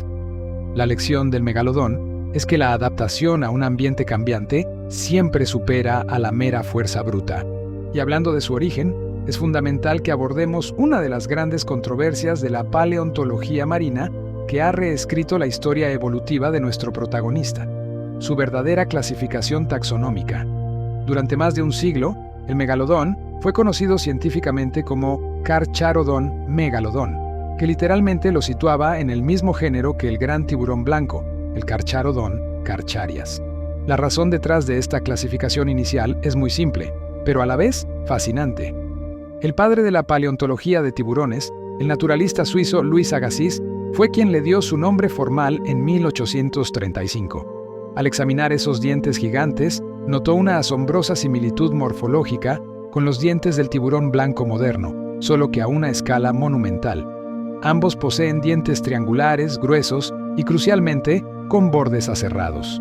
Para un observador del siglo XIX, la conclusión lógica era que el megalodón era simplemente una versión inmensa y antigua del tiburón blanco. Esto creó la imagen del megalodón que perduró durante generaciones, un gran tiburón blanco, pero del tamaño de un autobús. Sin embargo, a medida que la ciencia avanzó en el siglo XX y con la aplicación de métodos de análisis más rigurosos, como la morfometría dental y el estudio de las microestructuras del esmalte, los paleontólogos comenzaron a notar discrepancias significativas. Los dientes del megalodón tienen una forma de V más simétrica y una banda de esmalte en la base que no se encuentra en el tiburón blanco. Esta banda, llamada chevrón o banda de esmalte basal, es una firma de un linaje evolutivo completamente diferente. El consenso científico moderno, que ha ganado una atracción abrumadora en las últimas décadas, ha movido al megalodón a un género diferente, Otodus megalodon. Y esto no es solo un cambio de nombre, es una completa reorganización de su árbol familiar. El género Otodus pertenece a una familia extinta de tiburones llamada Otodontidae, que a su vez se incluye en el orden de los lamniformes, al igual que los tiburones blancos y los macos. Pero la diferencia es crucial. El Otodus megalodon es la culminación de un largo linaje de gigantes dentados que comenzó hace más de 60 millones de años con el Otodus obliquus. Esta familia Otodontidae es la línea de los tiburones megadientes. La evidencia fósil muestra una transición evolutiva clara y gradual.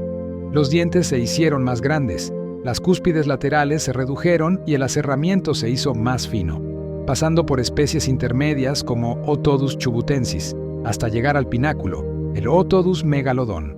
Por otro lado, el gran tiburón blanco, Carcharodon carcharias, evolucionó de una línea separada, más emparentada con los tiburones maco modernos, una familia llamada Lamnidae.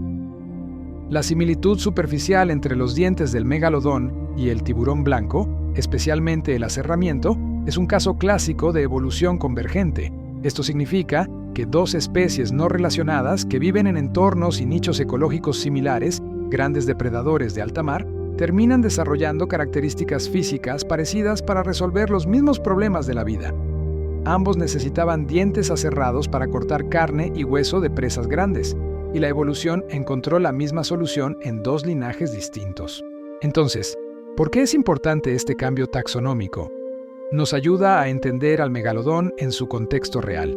Ya no es el tiburón blanco gigante de la ficción. Es el último y más grande de los tiburones megadientes, una dinastía de depredadores que dominó los océanos durante decenas de millones de años antes de que el linaje del tiburón blanco siquiera existiera. Esta distinción también tiene implicaciones en la estimación de su forma corporal. Si el megalodón no desciende directamente del tiburón blanco, no tiene por qué haber lucido como una versión más grande del tiburón blanco. Estudios recientes sugieren que, en lugar de ser tan robusto y rechoncho, el megalodón pudo haber sido más esbelto y alargado, más parecido a un tiburón maco gigante o incluso a un tiburón ballena, lo que le permitiría una natación más eficiente, aunque quizás no tan rápida para ráfagas cortas.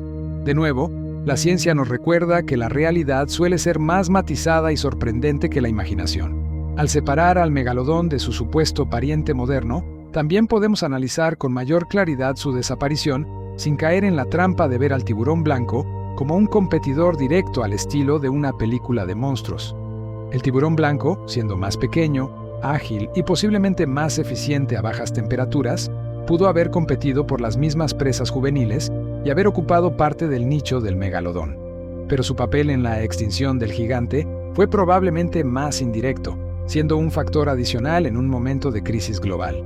Para entender la magnitud del declive que llevó a la desaparición del megalodón, debemos sumergirnos en los detalles del Plioceno, esa época de la historia de la Tierra que marcó el final de su reinado. Hace aproximadamente 3.6 millones de años, la Tierra experimentó una serie de cambios geológicos y climáticos que fueron catastróficos para el Otodus megalodon. La causa principal fue el enfriamiento global. El planeta entró en un ciclo de glaciaciones y las temperaturas promedio de los océanos cayeron drásticamente. El megalodón, como depredador de aguas cálidas y templadas, y con su sistema mesotérmico de mantenimiento de temperatura, dependía de los vastos mares tropicales y subtropicales. A medida que los polos se congelaban y las corrientes oceánicas cambiaban, las zonas cálidas y poco profundas, que eran cruciales para la caza, y lo más importante, para los viveros de cría, se redujeron significativamente. El impacto fue doble. Primero, la reducción del hábitat. Las aguas frías se volvieron inaccesibles para el megalodón. Recuerda que no era un animal adaptado a las profundidades gélidas. Este proceso acorraló a las poblaciones de megalodones a cinturones ecuatoriales cada vez más estrechos. Segundo, y quizás el factor más letal, fue el colapso de su fuente de alimento. La mayoría de las grandes ballenas y otros mamíferos marinos, que eran su principal dieta, también tuvieron que adaptarse al enfriamiento. Muchas especies de ballenas que antes habitaban aguas cálidas comenzaron a evolucionar para ser más grandes y desarrollar una gruesa capa de grasa, o blubber, para sobrevivir en aguas frías. Además, estas ballenas iniciaron patrones de migración hacia los polos durante el verano para alimentarse en aguas ricas en nutrientes, y regresaban a las zonas ecuatoriales solo para la cría. Este cambio evolutivo y de comportamiento en las ballenas fue un desastre para el megalodón. Las ballenas más grandes se volvieron presas demasiado difíciles de matar, especialmente si desarrollaban una gruesa capa protectora. Las ballenas que migraban simplemente salieron del alcance del megalodón durante gran parte del año. Imagínate ser un superdepredador de 60 toneladas con un requerimiento calórico descomunal y que de repente tu suministro de alimento más abundante comience a huir hacia el frío. Y aquí entra en juego el factor de la competencia. En el mismo periodo, otros depredadores marinos estaban evolucionando. El tiburón blanco, el cual es más pequeño, rápido y con un metabolismo más eficiente a bajas temperaturas, se expandió geográficamente. Además, la aparición de los grandes cetáceos dentados, como las orcas modernas, también cambió la dinámica de la competencia. Las orcas son cazadoras sociales, extremadamente inteligentes y podían cazar en manadas. Aunque individualmente eran mucho más pequeñas que un megalodón, su comportamiento de caza cooperativa, su agilidad y su tolerancia a las aguas frías les daban una ventaja tremenda sobre un depredador solitario, incluso uno del tamaño del megalodón. Las orcas podían haber diezmado a las crías de megalodón en los viveros costeros, que ya estaban bajo presión por el clima. El cierre del Istmo de Panamá también jugó un papel significativo.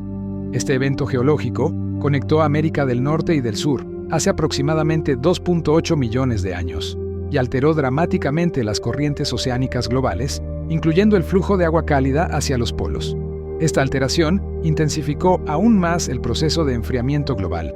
En resumen, la extinción del megalodón no fue causada por un solo factor, sino por una tormenta perfecta de presiones ecológicas que se agravaron mutuamente. Un cambio climático global que redujo su hábitat y su acceso a la comida, y una competencia emergente de depredadores más adaptables, como el tiburón blanco y las orcas. El megalodón fue una criatura de un mundo que ya no existe, un mundo más cálido, con abundancia de presas lentas y fáciles. Cuando ese mundo cambió, su tamaño, que antes era su mayor ventaja, se convirtió en su sentencia de muerte, requiriendo demasiada energía para sobrevivir en el nuevo y frío ecosistema. Su extinción fue un evento de reajuste en la vida marina que eliminó al superdepredador definitivo y abrió el escenario para los gigantes y depredadores que conocemos hoy. Esta crisis de la extinción nos lleva de manera natural a otro punto crucial que, si te soy sincero, es lo que realmente permite que el megalodón siga reinando en la imaginación popular: el registro fósil y los misterios de un esqueleto de cartílago. Piensa en cualquier otro depredador prehistórico, como el famoso tiranosaurio rex o un mosasaurio. Los conocemos con un nivel de detalle increíble porque sus esqueletos estaban hechos de hueso. El hueso fosiliza de maravilla, se conserva durante millones de años y permite a los paleontólogos ensamblar el rompecabezas de su anatomía con bastante certeza. Pero con el megalodón, la situación es radicalmente distinta. El megalodón, al igual que todos los tiburones, rayas y quimeras, es un pez cartilaginoso o condrícteo. Su esqueleto no está hecho de hueso duro y denso, sino de cartílago, ese material flexible y elástico que tienes en la nariz y las orejas. El cartílago es tejido blando, orgánico, y rara vez sobrevive al paso del tiempo geológico. Se descompone mucho antes de que el proceso de fosilización pueda siquiera empezar. Esta realidad científica es la razón fundamental por la que nunca se ha encontrado un esqueleto completo de megalodón. Olvídate de la imagen del gigantesco esqueleto perfectamente ensamblado en un museo. Eso es una reconstrucción artística o una réplica basada en analogías. Entonces, ¿qué es lo que sí tenemos? Dos cosas, y son la base de todo nuestro conocimiento sobre esta bestia: dientes y vértebras calcificadas. Los dientes son el tesoro del registro fósil del megalodón. Un megalodón poseía alrededor de 276 dientes dispuestos en múltiples filas, y como todos los tiburones, los reemplazaba constantemente a lo largo de su vida. Se estima que podía perder y reemplazar decenas de miles de dientes durante su existencia, lo que significa que el fondo marino está literalmente sembrado de estos gigantescos triángulos de esmalte.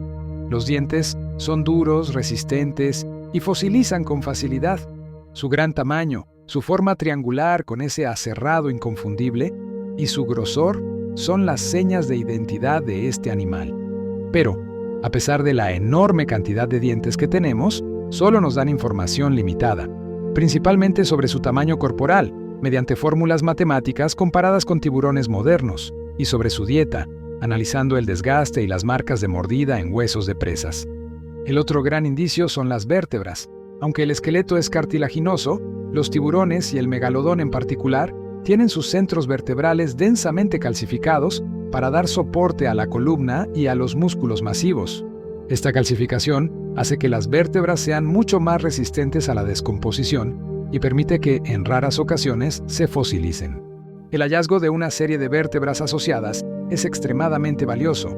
El espécimen más famoso fue descubierto cerca de Amberes, Bélgica, y ha permitido a los científicos estimar la longitud total de un megalodón juvenil en unos 11 metros. Y aquí viene el dato que te va a volar la cabeza. Las vértebras no solo nos ayudan a calcular la longitud, sino que, de forma parecida a los anillos de un árbol, contienen anillos de crecimiento concéntricos en su núcleo.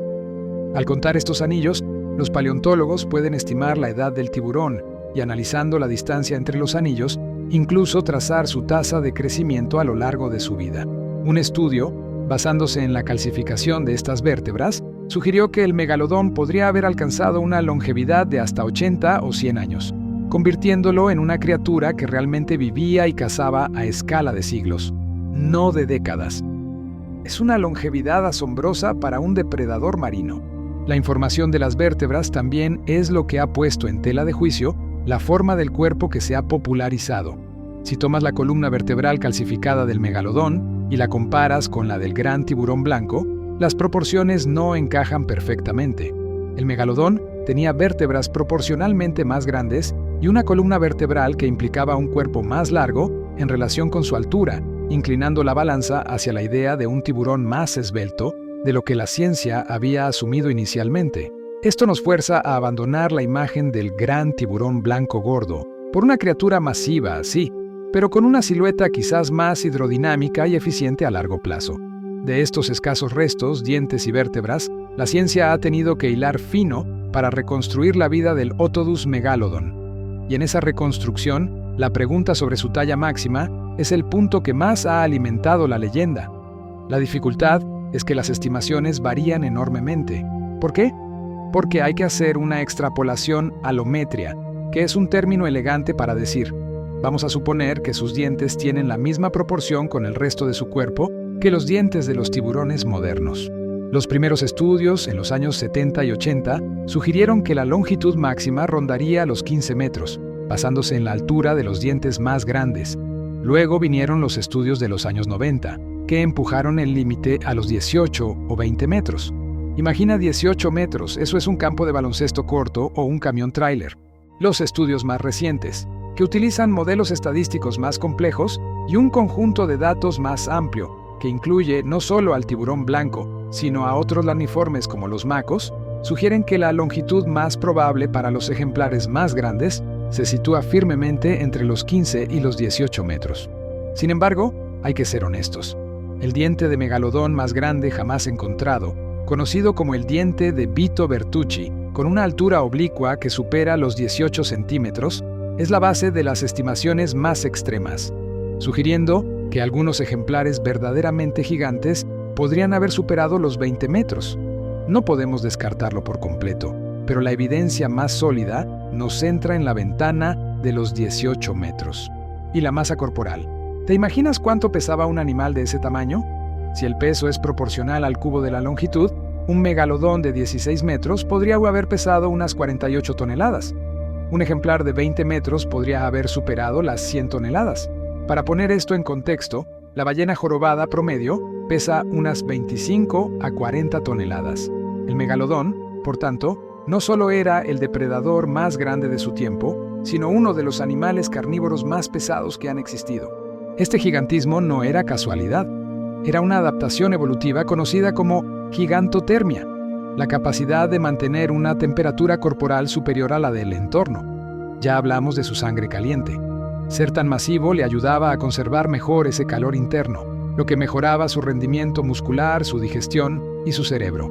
El megalodón era una verdadera máquina biológica optimizada para el tamaño y la eficiencia en un nicho de superdepredador.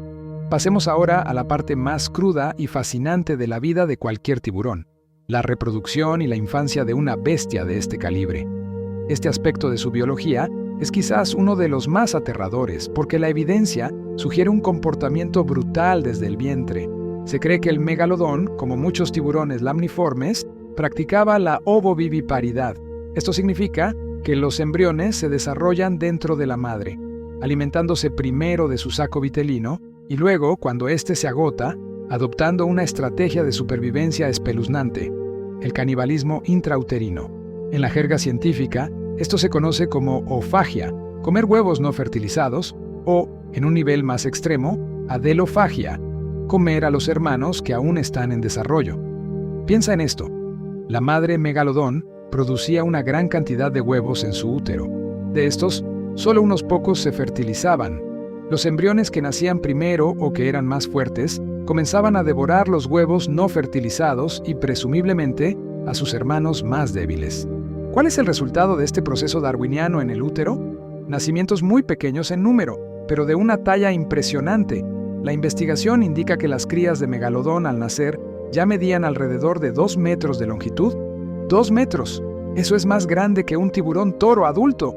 Este tamaño masivo al nacer les ofrecía una ventaja de supervivencia inmediata, protegiéndolos de la mayoría de los depredadores del océano, excepto quizás de otros megalodones. El siguiente paso en la vida de una cría de megalodón era el vivero. La evidencia fósil ha permitido a los científicos identificar zonas costeras poco profundas y lagunas protegidas en lugares como Panamá, Maryland y Chile, que servían como zonas de cría para el megalodón. Estos eran sus jardines de infancia, lugares donde el agua era más cálida y donde existía una abundancia de presas más pequeñas, como peces y tortugas marinas, perfectas para alimentar a un bebé de 2 metros. Permanecer en estos viveros protegidos era crucial para la supervivencia de los jóvenes megalodones. Les permitía crecer rápidamente sin la amenaza constante de los grandes depredadores del mar abierto. Pero una vez que superaban el umbral de los 6 u 8 metros, se cree que abandonaban la seguridad de la costa para aventurarse en el océano abierto, el vasto y peligroso dominio de los adultos. Esta estrategia reproductiva, basada en tener pocas crías muy grandes, es una estrategia K en ecología, opuesta a las estrategias de desove masivo. Es una estrategia propia de depredadores ápice con baja tasa de mortalidad en adultos, pero que requiere un entorno estable y predecible. Y volvemos a la extinción. Cuando los cambios climáticos del Plioceno alteraron estas zonas de cría costeras y redujeron el suministro de alimento en ellas, esta dependencia en los viveros se convirtió en un punto débil catastrófico para la especie. Si los juveniles no podían crecer, o si los depredadores emergentes, como el gran tiburón blanco, comenzaban a invadir y diezmar los viveros, la población adulta no podía reponerse. La historia del megalodón, desde su gigantismo termorregulado hasta su brutal nacimiento, es la historia de una criatura perfectamente adaptada para dominar un mundo cálido. Cuando ese mundo cambió, ni su inmenso tamaño ni su temible mandíbula pudieron salvarlo. El destino final de esta criatura, el megalodón, es quizás tan dramático como su vida, la extinción. Pero seamos sinceros, en la cultura popular, una pregunta persiste con una fuerza indomable y desafía a la ciencia. ¿Podría el megalodón seguir vivo? Esta idea es el mito moderno más persistente sobre el tiburón gigante, alimentado por la inmensidad inexplorada de nuestros océanos y, hay que decirlo, por la ficción de entretenimiento que a veces se disfraza de ciencia. Es comprensible. ¿Quién no querría que un monstruo así todavía estuviera ahí fuera nadando en la oscuridad? El primer punto que tienes que grabar a fuego es este. La evidencia científica es rotunda. El megalodón está extinto. Su registro fósil termina hace aproximadamente 3,6 millones de años. Y ese cese en el registro no es gradual, no es un goteo, es un final abrupto y global, justo al inicio de la época del Plioceno, lo que coincide con un periodo de dramático enfriamiento global y reestructuración de los ecosistemas marinos. Si una criatura de la talla del megalodón, que vivió y cazó en todas las aguas cálidas y templadas del planeta, hubiera sobrevivido, encontraríamos evidencia de ello. ¿Qué tipo de evidencia? Principalmente dientes post-Plioceno. Recuerda que los tiburones reemplazan sus dientes constantemente. Un megalodón moderno que nadara en nuestros océanos seguiría dejando caer miles y miles de dientes. Y el material que compone estos dientes, el esmalte, tarda muchísimo tiempo en fosilizarse por completo. Los dientes más antiguos tienen una apariencia oscura, mineralizada, que atestigua millones de años bajo el sedimento. Si un megalodón hubiera muerto hace 10.000 años, o hace 50.000 años, o incluso 100.000 años, sus dientes todavía estarían en un estado de conservación muy distinto, mucho menos mineralizados y con colores más claros que los de sus ancestros extintos. No hay un solo diente de megalodón encontrado que sea geológicamente joven. Todos datan de hace más de 3,6 millones de años. Ese es el martillo final que tumba la teoría de la supervivencia. Ahora, la gran esperanza que alimenta el mito es la profundidad. La teoría dice que quizás el megalodón se retiró a las aguas profundas, a la zona batial o incluso a la zona hadal, las inexploradas fosas oceánicas. Después de todo, solo hemos explorado una fracción mínima de los océanos. Esta idea, aunque romántica, choca con la biología conocida del megalodón. Se trataba de un cazador de presas grandes y rápidas, ballenas, cetáceos y grandes mamíferos marinos que viven en las capas superiores del océano. Estos animales necesitan la abundante luz solar y la productividad de la zona superficial para prosperar. Un depredador de la talla y el metabolismo del megalodón requería cantidades colosales de alimento de alta calidad, y el fondo marino simplemente no ofrece eso. Piensa en el metabolismo. Hablamos de que era parcialmente de sangre caliente, un mecanismo que le permitía cazar en aguas más frías que otros tiburones, pero que también requería una ingesta calórica brutal. La vida en las profundidades, a baja temperatura y con escasez de alimentos, es el reino de las criaturas de metabolismo lento, cuerpos gelatinosos y escaso movimiento, como los peces abisales. Un megalodón en el fondo marino moriría de inanición o agotamiento. No podría sostener su gigantesca máquina biológica en la pobreza alimentaria del abismo. El argumento de la inmensidad inexplorada también es engañoso. Sí, la mayor parte del océano está inexplorada, pero las capas superiores donde el megalodón tenía que vivir para comer son las mejor estudiadas, y no hay grandes depredadores desconocidos de 18 metros acechando en las zonas costeras o superficiales. Y hablemos de los famosos avistamientos. A lo largo de los años han surgido historias, a menudo exageradas o malinterpretadas. ¿Recuerdas el documental de la Shark Week de Discovery Channel que causó tanta polémica? Ese programa, que sugería que el megalodón podría seguir vivo, fue un mockumental, una pieza de ficción que deliberadamente borró la línea entre la ciencia y la fantasía. Utilizó actores haciéndose pasar por científicos y pruebas falsas, lo que generó indignación en la comunidad científica. Es un ejemplo perfecto de cómo el deseo popular de que exista un monstruo puede ser explotado para crear un gran espectáculo a expensas de la verdad. Generalmente, los supuestos avistamientos de tiburones gigantes se explican de forma mucho más mundana, aunque impresionante. Primero, el tiburón ballena y el tiburón peregrino. Estos gigantes, los peces más grandes del mundo hoy en día, son filtradores inofensivos, pero su tamaño imponente puede ser fácilmente confundido o exagerado en la distancia o en condiciones de poca visibilidad. Una aleta dorsal masiva rompiendo la superficie ya es suficiente para encender la imaginación. Segundo, el gran tiburón blanco en sus ejemplares más grandes. Aunque el megalodón lo superaba con creces, un tiburón blanco hembra grande, de más de 6 metros, es una vista impresionante y aterradora que para un observador casual podría parecer un monstruo prehistórico. Tercero, las grandes formaciones de peces o calamares gigantes. En la penumbra, una enorme masa de pequeños peces moviéndose sincronizadamente puede crear la ilusión óptica de una sola forma gigantesca. Los calamares colosales, aunque viven en aguas profundas, tienen ojos del tamaño de un plato y son el verdadero misterio viviente del abismo, pero no son el megalodón. El mito del megalodón viviente nos dice más sobre nuestro deseo de misterio que sobre la realidad biológica. La extinción es un proceso brutal, pero es la norma en la historia de la vida.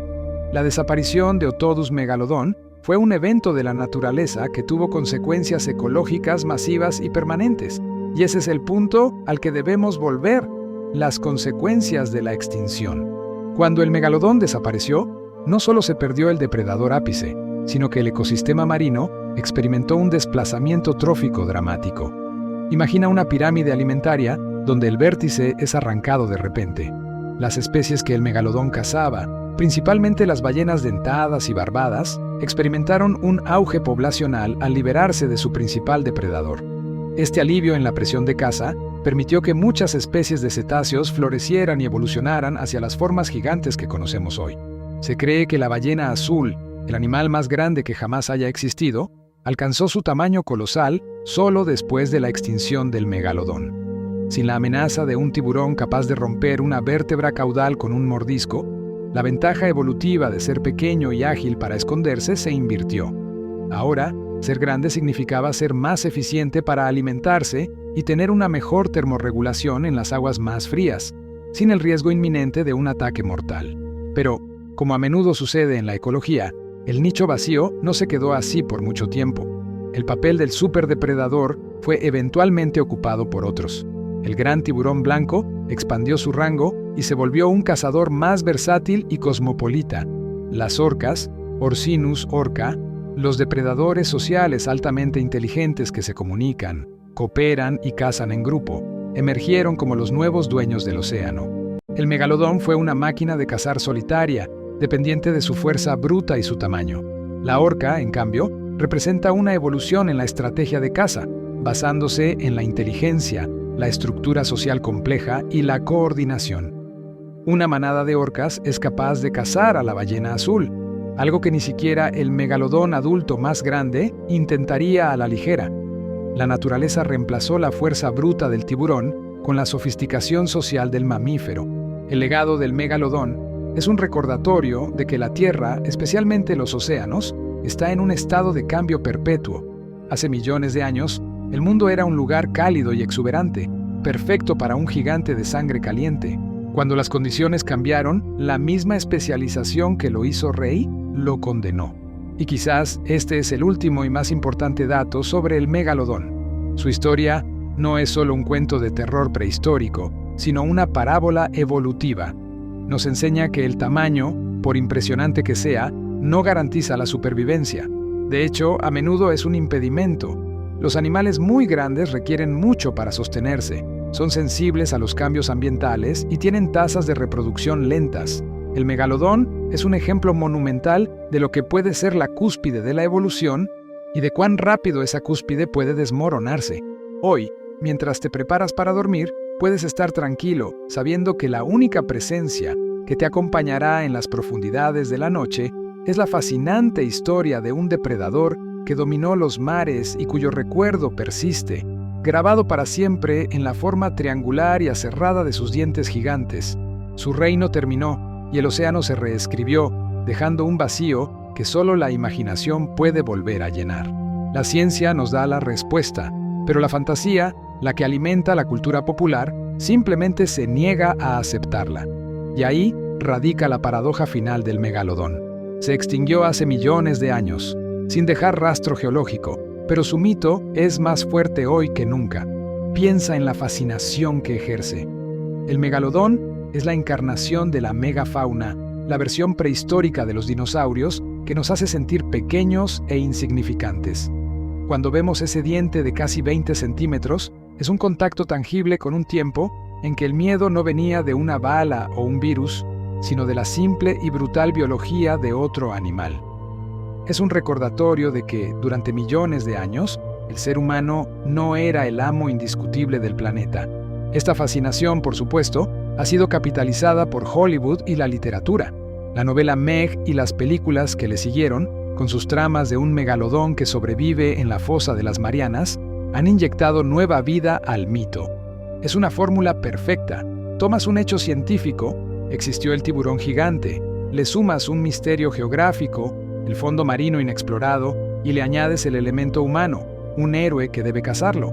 Es entretenimiento puro, pero como ya te dije, a veces esta ficción desdibuja la frontera y hace que la gente crea que un monstruo así es una posibilidad real. Sin embargo, hay que reconocer la utilidad de este mito. La popularidad del megalodón, aunque sea como un monstruo de ficción, nos ofrece una oportunidad única para la conservación. Si el tiburón más grande de todos los tiempos no puede sobrevivir a un cambio climático gradual y a la competencia de otros depredadores, ¿qué esperanza tienen los tiburones modernos que enfrentan amenazas mucho más rápidas y brutales creadas por el ser humano? El megalodón era el depredador ápice de su ecosistema. En el mundo actual, ese papel lo ocupan especies como el gran tiburón blanco, el tiburón tigre o los martillo. Estos son los reyes actuales del océano, los herederos de la corona, y son absolutamente cruciales para mantener el equilibrio marino. Los tiburones eliminan a los peces enfermos y débiles, previniendo la propagación de enfermedades y asegurando que las poblaciones de presas se mantengan sanas y fuertes. Si los tiburones modernos desaparecieran, las consecuencias serían catastróficas, iniciando un efecto cascada que afectaría a todo, desde los arrecifes de coral hasta la calidad del aire que respiramos. Y la ironía es cruel. La criatura que fue el depredador marino más formidable de la historia terminó siendo víctima del cambio ambiental y la competencia. Hoy, sus sucesores son víctimas de la sobrepesca, la contaminación plástica y la destrucción de hábitats, problemas que están reescribiendo el ecosistema oceánico a una velocidad aterradora, mucho más rápido de lo que los cambios del Plioceno pudieron afectar al megalodón. Cuando encuentras un diente de megalodón, ya sea en una playa o en el escaparate de un museo, no estás mirando un mero fósil, estás sosteniendo la prueba irrefutable de un experimento evolutivo a gran escala. Estás viendo lo que la Tierra puede crear cuando se le dan millones de años de estabilidad y un nicho ecológico abierto. Estás tocando la cumbre de una línea de depredadores que se remonta a 100 millones de años. Así que, la próxima vez que te encuentres con el mito, con una película de terror o con la idea de que un megalodón está acechando en las profundidades, permítete un momento de emoción, pero vuelve rápidamente a la ciencia. El verdadero legado de Otodus megalodon no es su mordida o su tamaño, sino la lección que nos dejó. Nada dura para siempre, y las criaturas más poderosas son a menudo las más vulnerables a los cambios ambientales.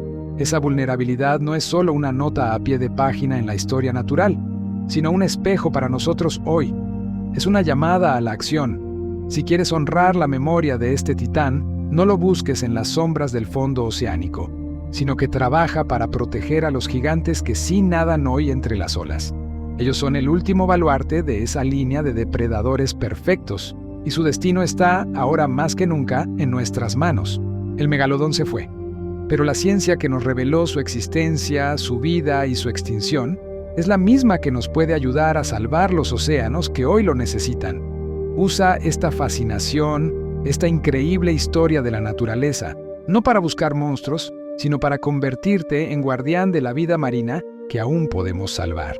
La ciencia del sueño te invita a reflexionar sobre estas maravillas, para que mañana despiertes no solo más informado, sino también más consciente de tu lugar en este increíble y frágil planeta. Y con esto, llegamos al final de nuestro viaje a través de los datos más impactantes, la anatomía y el destino de la criatura más formidable que jamás haya surcado los mares. Ha sido una travesía profunda, desde los orígenes microscópicos de su linaje hasta el mito moderno que lo rodea. Espero que cada palabra, cada dato verídico y científico te haya dejado con la mente volada, con ese asombro que solo la verdad de la naturaleza puede provocar. Si llegaste hasta aquí, ya eres parte de esta comunidad de gente que le gusta dormir con ciencia. Te invito de corazón a que te unas de forma oficial, dejando tu like para que la plataforma sepa que este contenido vale la pena, suscribiéndote para que no te pierdas ni un solo descubrimiento, comentando cuál fue el dato que más te impactó de todo el guión y compartiendo este video con alguien que necesite un buen descanso cerebral cargado de asombro. Gracias por permitirme ser tu guía en esta expedición. Recuerda siempre que la ciencia no es aburrida, es la historia más grande jamás contada y la seguimos escribiendo juntos. Que descanses y que tus sueños estén llenos de la inmensidad del océano y sus increíbles, aunque a veces extintos, gigantes.